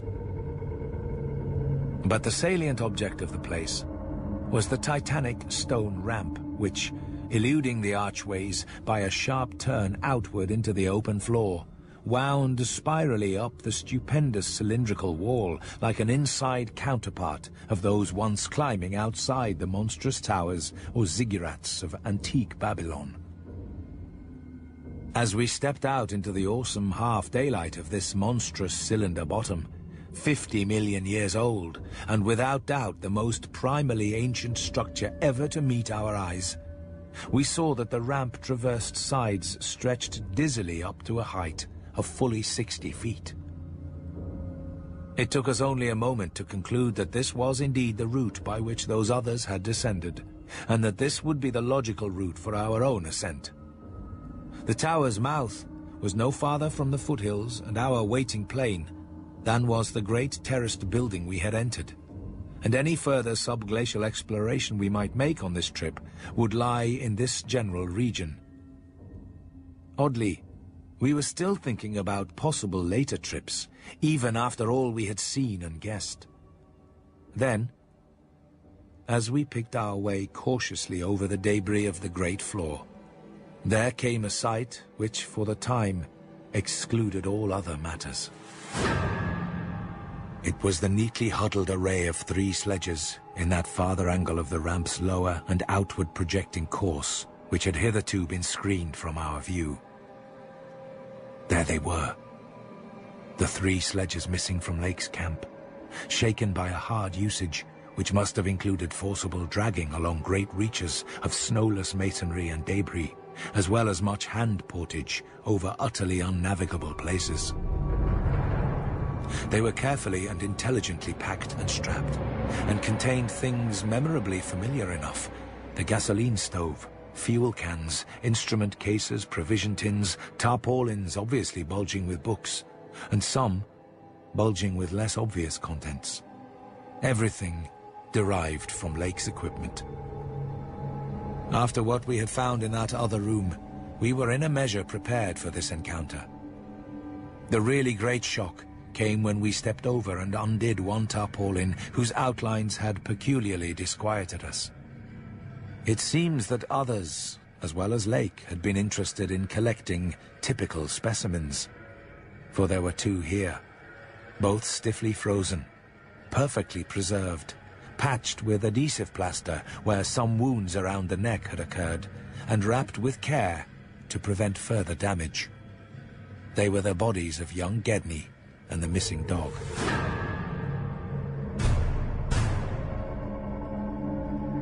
Many people will probably judge us callous, as well as mad, for thinking about the Northward Tunnel and the abyss so soon after our somber discovery.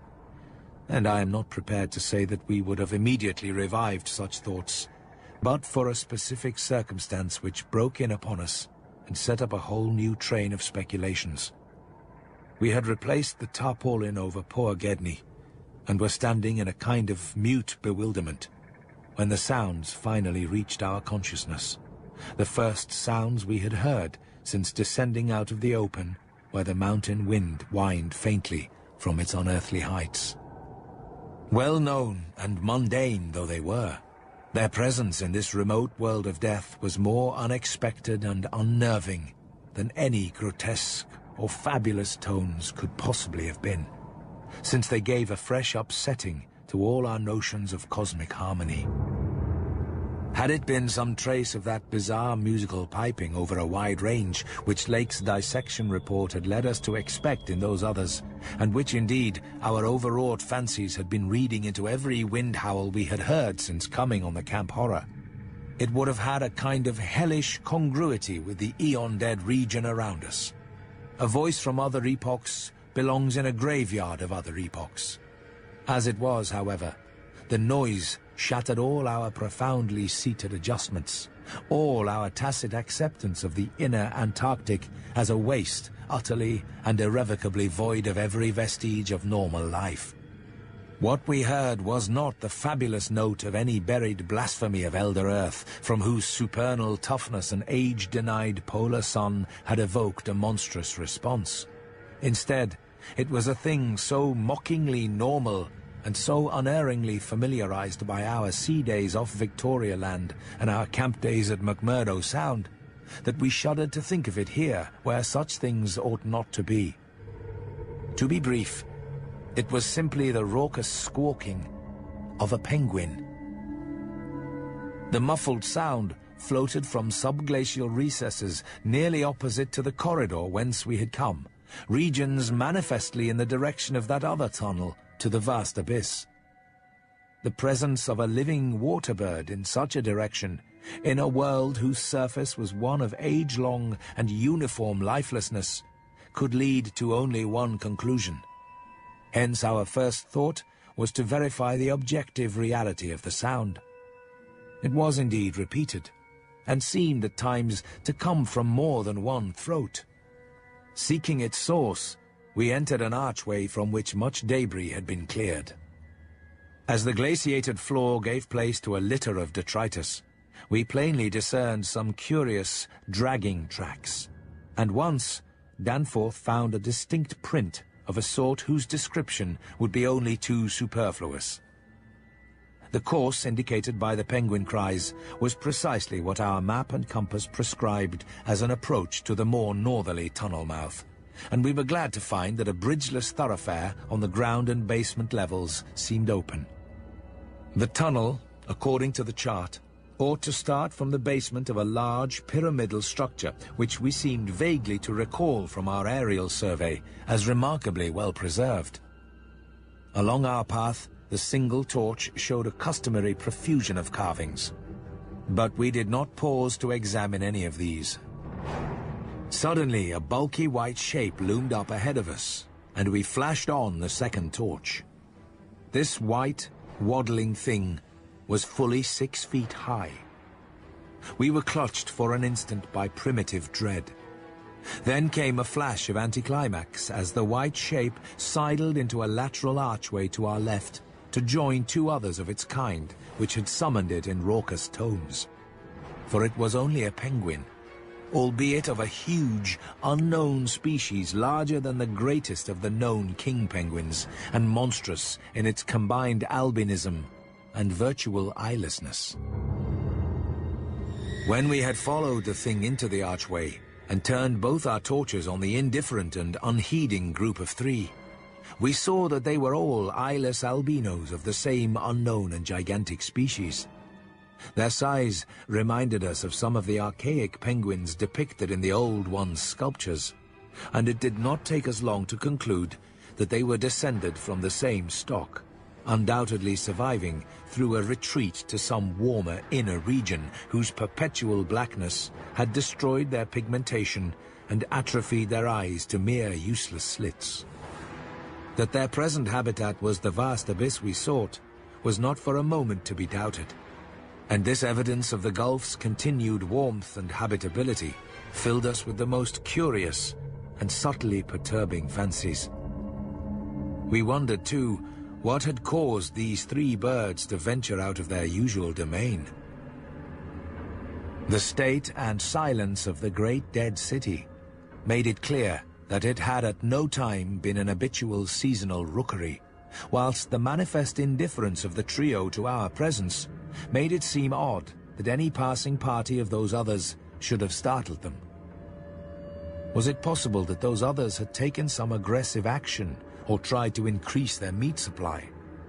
We doubted whether that pungent odor which the dogs had hated could cause an equal antipathy in these penguins, since their ancestors had obviously lived on excellent terms with the Old Ones. An amicable relationship which must have survived in the abyss below as long as any of the Old Ones remained.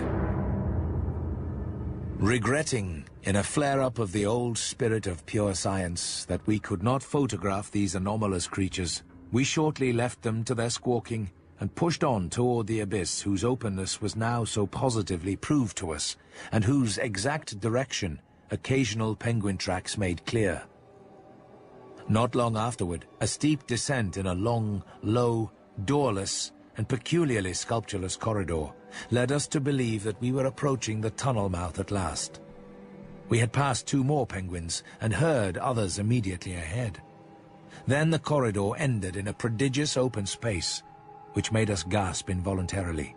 A perfect, inverted hemisphere, obviously deep underground, fully 100 feet in diameter and 50 feet high, with low archways opening around all parts of the circumference but one, and that one yawning cavernously with a black, arched aperture which broke the symmetry of the vault to a height of nearly 15 feet. It was the entrance to the Great Abyss. In this vast hemisphere, whose concave roof was impressively though decadently carved to a likeness of the primordial celestial dome, a few albino penguins waddled, aliens there, but indifferent and unseeing. The black tunnel yawned indefinitely off at a steep, descending grade, its aperture adorned with grotesquely chiseled jambs and lintel.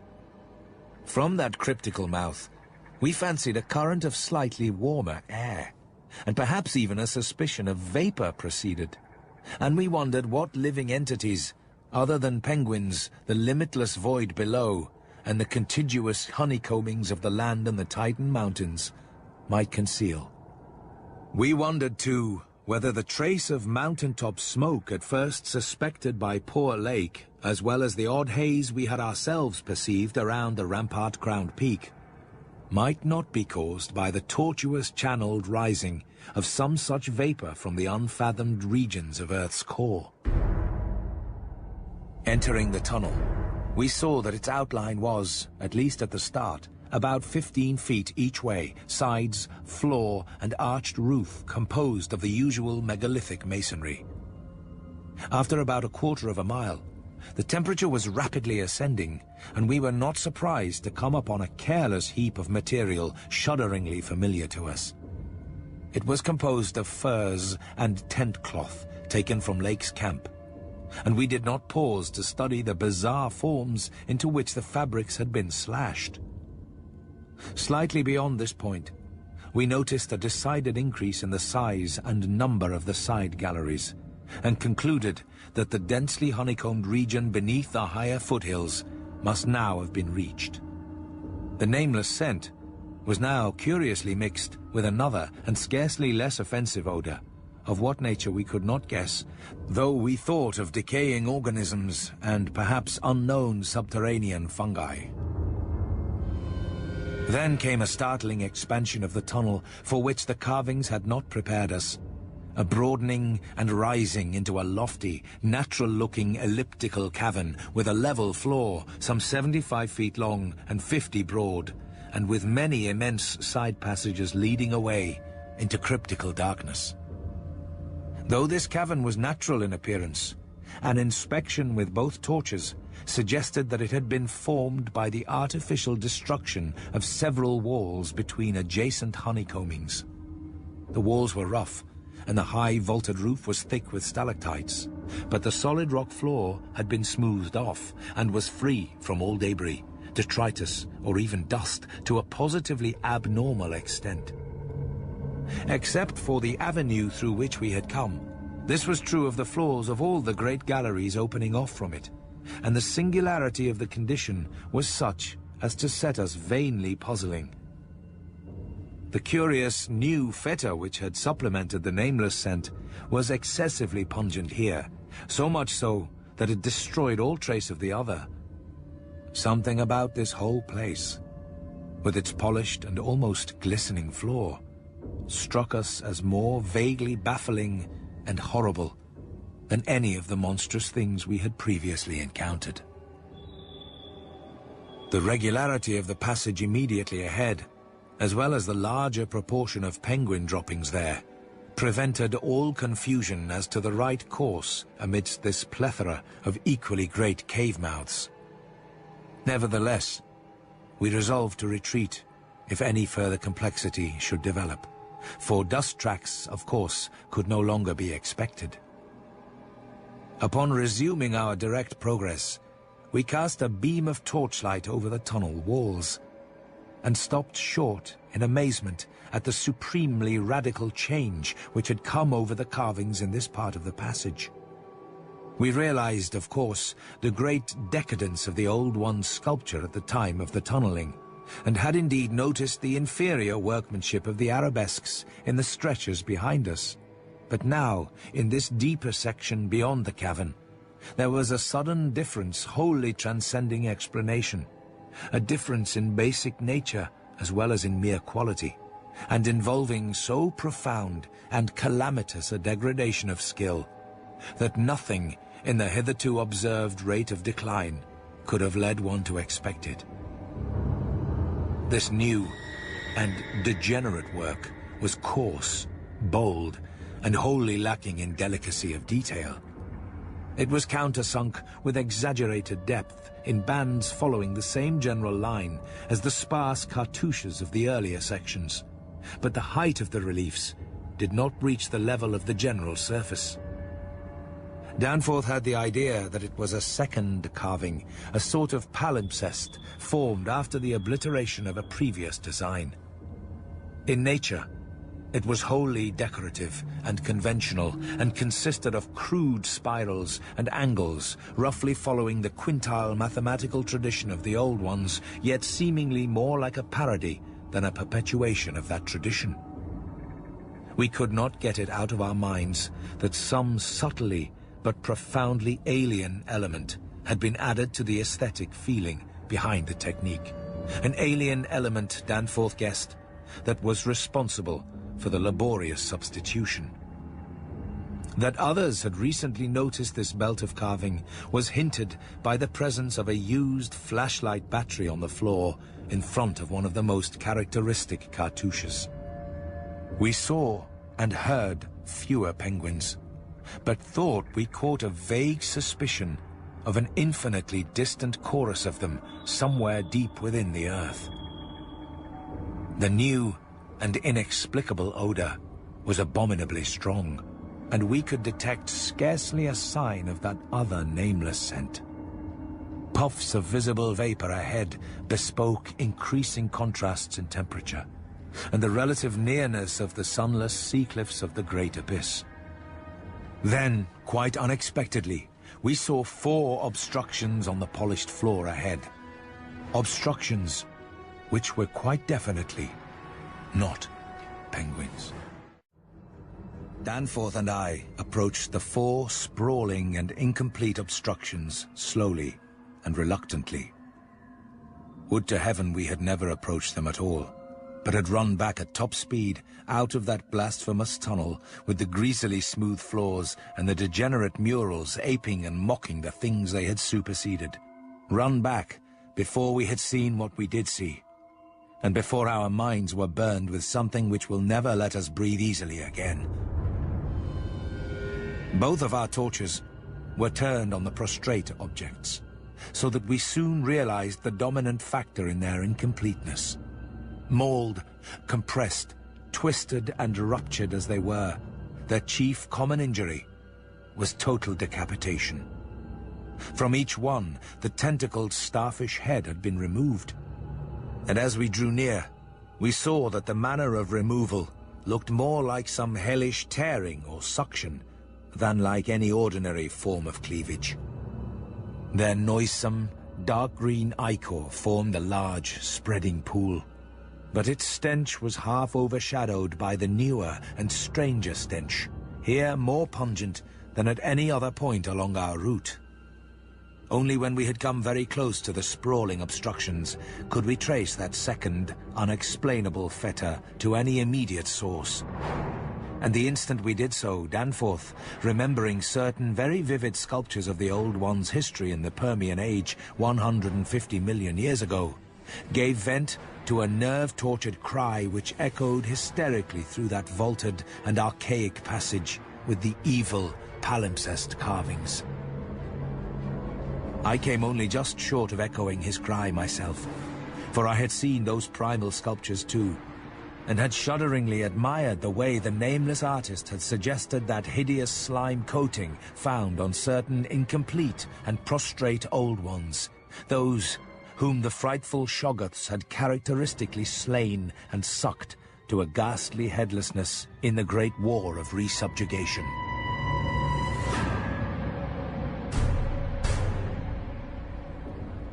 And now, when Danforth and I saw the freshly glistening and reflective, iridescent black slime which clung thickly to those headless bodies and stank obscenely with that new odor whose cause only a diseased fancy could envisage, clung to those bodies and sparkled less voluminously on a smooth part of the accursedly resculptured wall in a series of grouped dots, we understood the quality of cosmic fear to its uttermost depths. It was not fear of those four missing others, for all too well did we suspect they would do no harm again. Poor devils. After all, they were not evil things of their kind. They were the men of another age and another order of being. Nature had played a hellish jest on them, as it will on any others that human madness, callousness, or cruelty may hereafter dig up in that hideously dead or sleeping polar waste. And this was their tragic homecoming.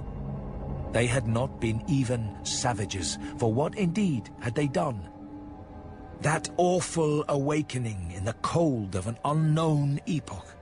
Perhaps an attack by the furry, frantically barking quadrupeds, and a dazed defense against them and the equally frantic white simians with the queer wrappings and paraphernalia.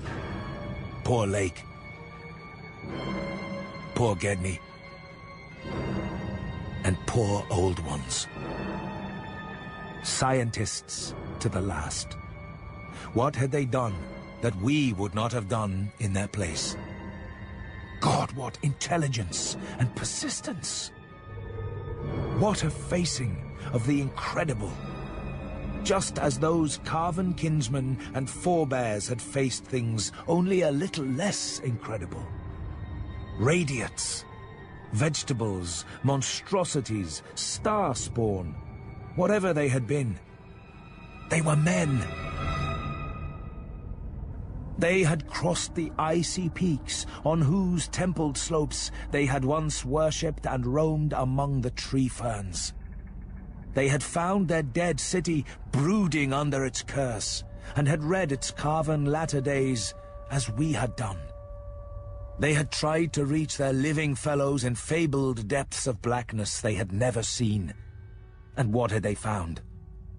All this flashed in unison through the thoughts of Danforth and me as we looked from those headless, slime-coated shapes to the loathsome palimpsest sculptures and the diabolical dot groups of fresh slime on the wall beside them, looked and understood what must have triumphed and survived down there in the cyclopean water city of that nighted, penguin-fringed abyss, whence even now a sinister curling mist had begun to belch pallidly, as if in answer to Danforth's hysterical scream.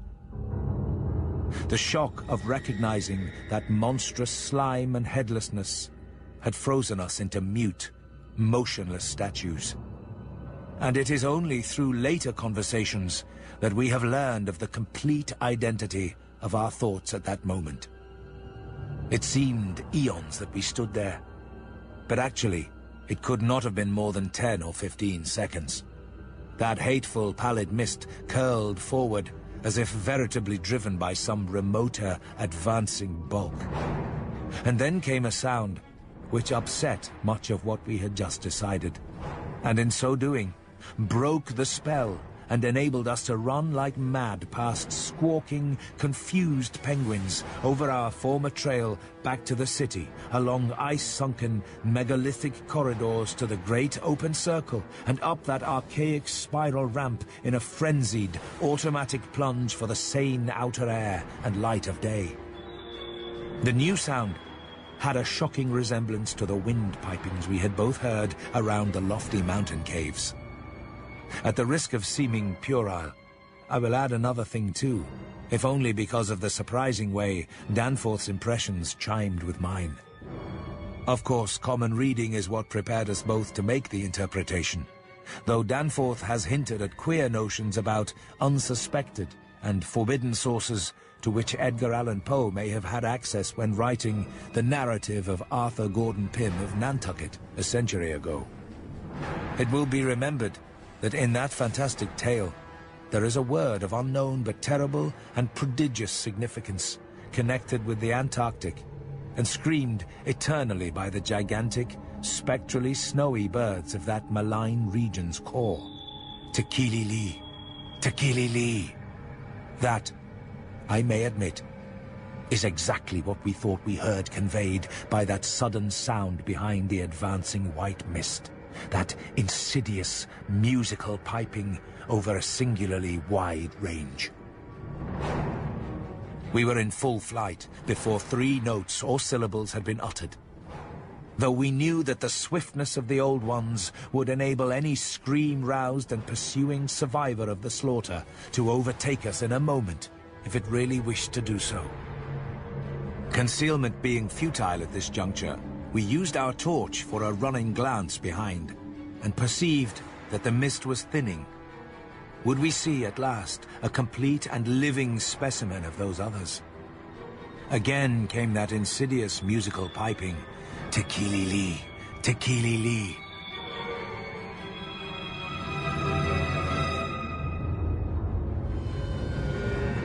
Thank heaven we did not slacken our run. The curling mist had thickened again, and was driving ahead with increased speed, whilst the straying penguins in our rear were squawking and screaming and displaying signs of a panic really surprising in view of their relatively minor confusion when we had passed them. Our recklessly used torch now revealed ahead of us the large open cavern where various ways converged, and we were glad to be leaving those morbid palimpsest sculptures, almost felt even when scarcely seen, behind. Another thought which the advent of the cave inspired was the possibility of losing our pursuer at this bewildering focus of large galleries. The fact that we survived and emerged is sufficient proof that the thing did take a wrong gallery, whilst we providentially hit on the right one. The penguins alone could not have saved us, but in conjunction with the mist, they seemed to have done so. Only a benign fate kept the curling vapors thick enough at the right moment, for they were constantly shifting and threatening to vanish. Indeed, they did lift for a second, just before we emerged from the nauseously resculptured tunnel into the cave, so that we actually caught one first and only half glimpse of the oncoming entity as we cast a final, desperately fearful glance backward, before dimming the torch and mixing with the penguins in the hope of dodging pursuit. If the fate which screened us was benign, that which gave us the half-glimpse was infinitely the opposite. For to that flash of semi-vision can be traced a full half of the horror which has ever since haunted us.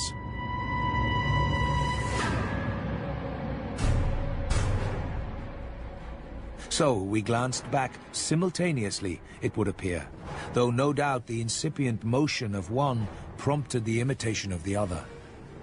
As we did so, we flashed both torches full strength at the momentarily thinned mist.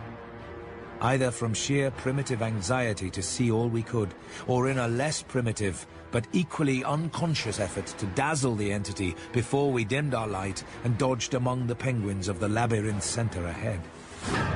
Unhappy act. Not Orpheus himself, or Lot's wife, paid much more dearly for a backward glance. And again came that shocking, wide-ranged piping, "Tekili-li, Tekili-li." It crippled our consciousness so completely that I wonder we had the residual sense to dim our torches as planned and to strike the right tunnel toward the dead city. Instinct alone must have carried us through. Perhaps better than reason could have done, though if that was what saved us, we paid a high price. Of reason, we certainly had little enough left. Danforth was totally unstrung, and the first thing I remember of the rest of the journey was hearing him lightheadedly chant an hysterical formula in which I alone of mankind could have found anything but insane irrelevance. It reverberated in falsetto echoes among the squawks of the penguins, reverberated through the vaultings ahead, and thank God, through the now empty vaultings behind. He could not have begun it at once, else we would not have been alive and blindly racing. I shudder to think of what a shade of difference in his nervous reactions might have brought. South Station under, Washington under, Park Street under, Kendall Central, Harvard. The poor fellow was chanting the familiar stations of the Boston-Cambridge tunnel that burrowed through our peaceful native soil thousands of miles away in New England. Yet to me, the ritual had neither irrelevance nor home feeling. It had only horror, because I knew unerringly the monstrous, nefandous analogy that had suggested it. We had expected, upon looking back, to see a terrible and incredible moving entity if the mists were thin enough. But of that entity, we had formed a clear idea. What we did see, for the mists were indeed all too malignly thinned, was something altogether different, and immeasurably more hideous and detestable. It was the utter, objective embodiment of the fantastic novelist's thing that should not be. And its nearest, comprehensible analogue is a vast, onrushing subway train as one sees it from a station platform, the great black front looming colossally out of infinite subterranean distance, constellated with strangely colored lights, and filling the prodigious burrow as a piston fills a cylinder. But we were not on a station platform. We were on the track ahead, as the nightmare plastic column of fetid black iridescence oozed tightly onward through its 15-foot sinus, gathering unholy speed and driving before it a spiral, re-thickening cloud of the pallid abyss vapor. It was a terrible, indescribable thing vaster than any subway train. A shapeless congeries of protoplasmic bubbles, faintly self-luminous, and with myriads of temporary eyes forming and unforming as pustules of greenish light all over the tunnel-filling front that bore down upon us, crushing the frantic penguins and slithering over the glistening floor that it and its kind had swept so evilly free of all litter. Still came that eldritch, mocking cry, "Tekili-li, Tekili-li." And at last we remembered that the demoniac Shoggoths, given life, thought, and plastic organ patterns solely by the old ones, and having no language save that which the dot groups expressed, had likewise no voice save the imitated accents of their bygone masters. Danforth and I have recollections of emerging into the great sculptured hemisphere, and of threading our back trail through the cyclopean rooms and corridors of the dead city. Yet these are purely dream fragments, involving no memory of volition, details, or physical exertion. It was as if we floated in a nebulous world or dimension without time, causation, or orientation. The grey, half-daylight of the vast circular space sobered us somewhat, but we did not go near those cached sledges, or look again at poor Gedney and the dog. They have a strange and titanic mausoleum, and I hope the end of this planet will find them still undisturbed. Finally scrambling out at the top, we found ourselves on a great mound of tumbled blocks, with the curved walls of higher stonework rising westward, and the brooding peaks of the great mountains showing beyond the more crumbled structures toward the east. The low, Antarctic sun of midnight peered redly from the southern horizon through rifts in the jagged ruins, and the terrible age and deadness of the nightmare city seemed all the starker by contrast with such relatively known and accustomed things as the features of the polar landscape. The sky above was a churning and opalescent mass of tenuous ice vapors, and the cold clutched at our vitals. Wearily resting the outfit bags to which we had instinctively clung throughout our desperate flight, we rebuttoned our heavy garments for the stumbling climb down the mound and the walk through the eon-old stone maze to the foothills where our aeroplane waited. Of what had set us fleeing from that darkness of Earth's secret and archaic gulfs, we said nothing at all.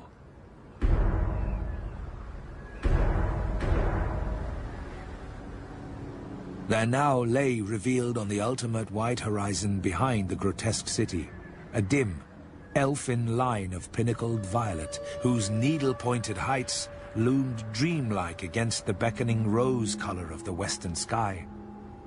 Up toward the shimmering rim sloped the ancient tableland, the depressed course of the bygone river traversing it as an irregular ribbon of shadow.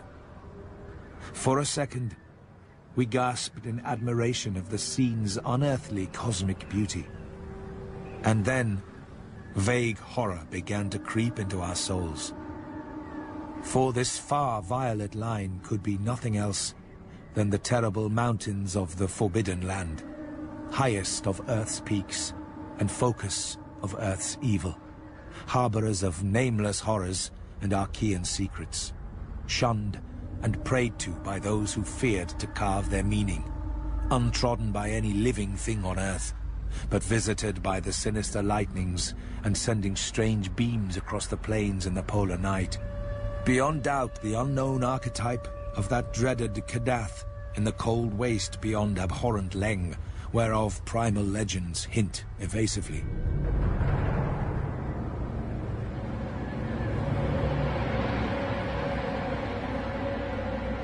If the sculptured maps and pictures in that pre-human city had told truly, these cryptic, violet mountains could not be much less than 300 miles away. Yet nonetheless sharply did their dim, elfin essence appear above that remote and snowy rim, like the serrated edge of a monstrous alien planet about to rise into unaccustomed heavens. Their height, then, must have been tremendous beyond all comparison, carrying them up into tenuous atmospheric strata peopled only by such gaseous wraiths as rash flyers have barely lived to whisper of after unexplainable falls. Looking at them, I thought nervously of certain sculptured hints of what the great bygone river had washed down into the city from their accursed slopes, and wondered how much sense and how much folly had lain in the fears of those old ones who carved them so reticently.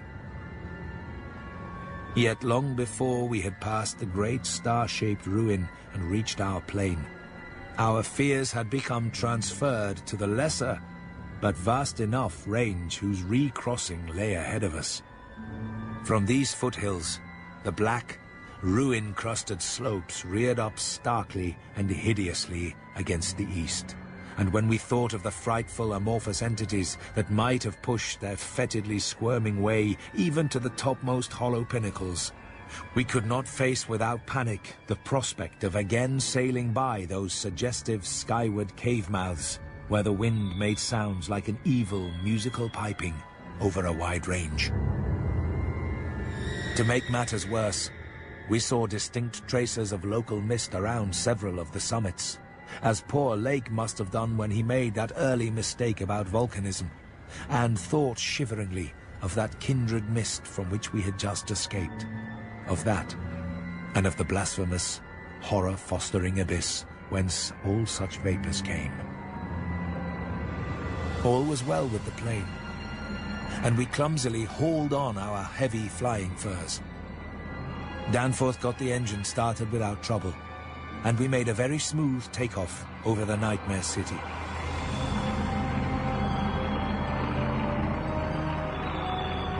As we drew close to the jutting peaks, the wind's strange piping again became manifest, and I could see Danforth's hands trembling at the controls. Rank amateur that I was, I thought at that moment that I might be a better navigator than he in effecting the dangerous crossing between pinnacles. And when I made motions to change seats and take over his duties, he did not protest. I tried to keep all my skill and self-possession about me, and stared at the sector of reddish farther sky betwixt the walls of the pass, resolutely refusing to pay attention to the puffs of mountaintop vapor, and wishing that I had wax-stopped ears like Ulysses's men off the Siren's coast to keep that disturbing windpiping from my consciousness. But Danforth, released from his piloting and keyed up to a dangerous, nervous pitch, could not keep quiet. I felt him turning and wriggling about as he looked back at the terrible, receding city, ahead at the cave-riddled, cube-barnacled peaks, sidewise at the bleak sea of snowy, rampart-strewn foothills, and upward at the seething, grotesquely clouded sky.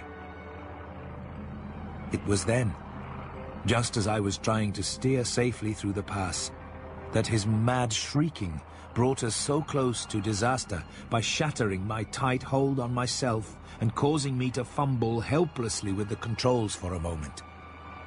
A second afterward, my resolution triumphed, and we made the crossing safely. Yet I am afraid that Danforth will never be the same again.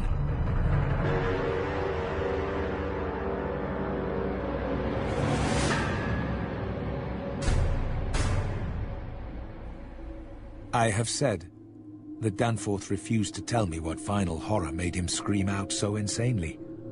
A horror which, I feel sadly sure, is mainly responsible for his present breakdown.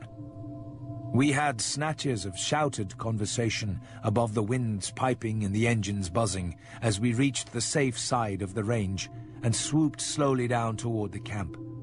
But that had mostly to do with the pledges of secrecy we had made as we prepared to leave the Nightmare City. Certain things, we agreed, were not for people to know and discuss lightly. And I would not speak of them now, but for the need of heading off that Starkweather Moor expedition, and others at any cost. It is absolutely necessary, for the peace and safety of mankind, that some of Earth's dark, dead corners and unplumbed depths be let alone, lest sleeping abnormalities wake to resurgent life, and blasphemously surviving nightmares squirm and splash out of their black lairs to newer and wider conquests. All that Danforth has ever hinted is that the final horror was a mirage. It was not, he declares, anything connected with the cubes and caves of those echoing, vaporous, wormily honeycombed mountains of madness which we crossed, but a single fantastic, demoniac glimpse among the churning zenith clouds of what lay back of those other violent westward mountains which the old ones had shunned and feared. It is very probable that the thing was a sheer delusion born of the previous stresses we had passed through, and of the actual, though unrecognized, mirage of the dead transmontane city experienced near Lake's camp the day before. But it was so real to Danforth that he suffers from it still. He has, on rare occasions, whispered disjointed and irresponsible things about the Black Pit, the carven rim, the proto-shoggoths, the windowless solids with 5 dimensions, the nameless cylinder, the elder Pharos, Yog-Sothoth, the primal white jelly, the color out of space, the wings, the eyes in darkness, the moon ladder, the original, the eternal, the undying, and other bizarre conceptions. But when he is fully himself, he repudiates all this and attributes it to his curious and macabre reading of earlier years. Danforth, indeed, is known to be among the few who have ever dared go completely through that worm-riddled copy of the Necronomicon kept under lock and key in the college library. The higher sky, as we crossed the range, was surely vaporous and disturbed enough. And although I did not see the zenith, I can well imagine that its swirls of ice dust may have taken strange forms. Imagination, knowing how vividly distant scenes can sometimes be reflected, refracted, and magnified by such layers of restless cloud, might easily have supplied the rest. And of course, Danforth did not hint any of these specific horrors till after his memory had had a chance to draw on his bygone reading. He could never have seen so much in one instantaneous glance. At the time, his shrieks were confined to the repetition of a single, mad word, of all too obvious source. Tekili Li. Tekili Li.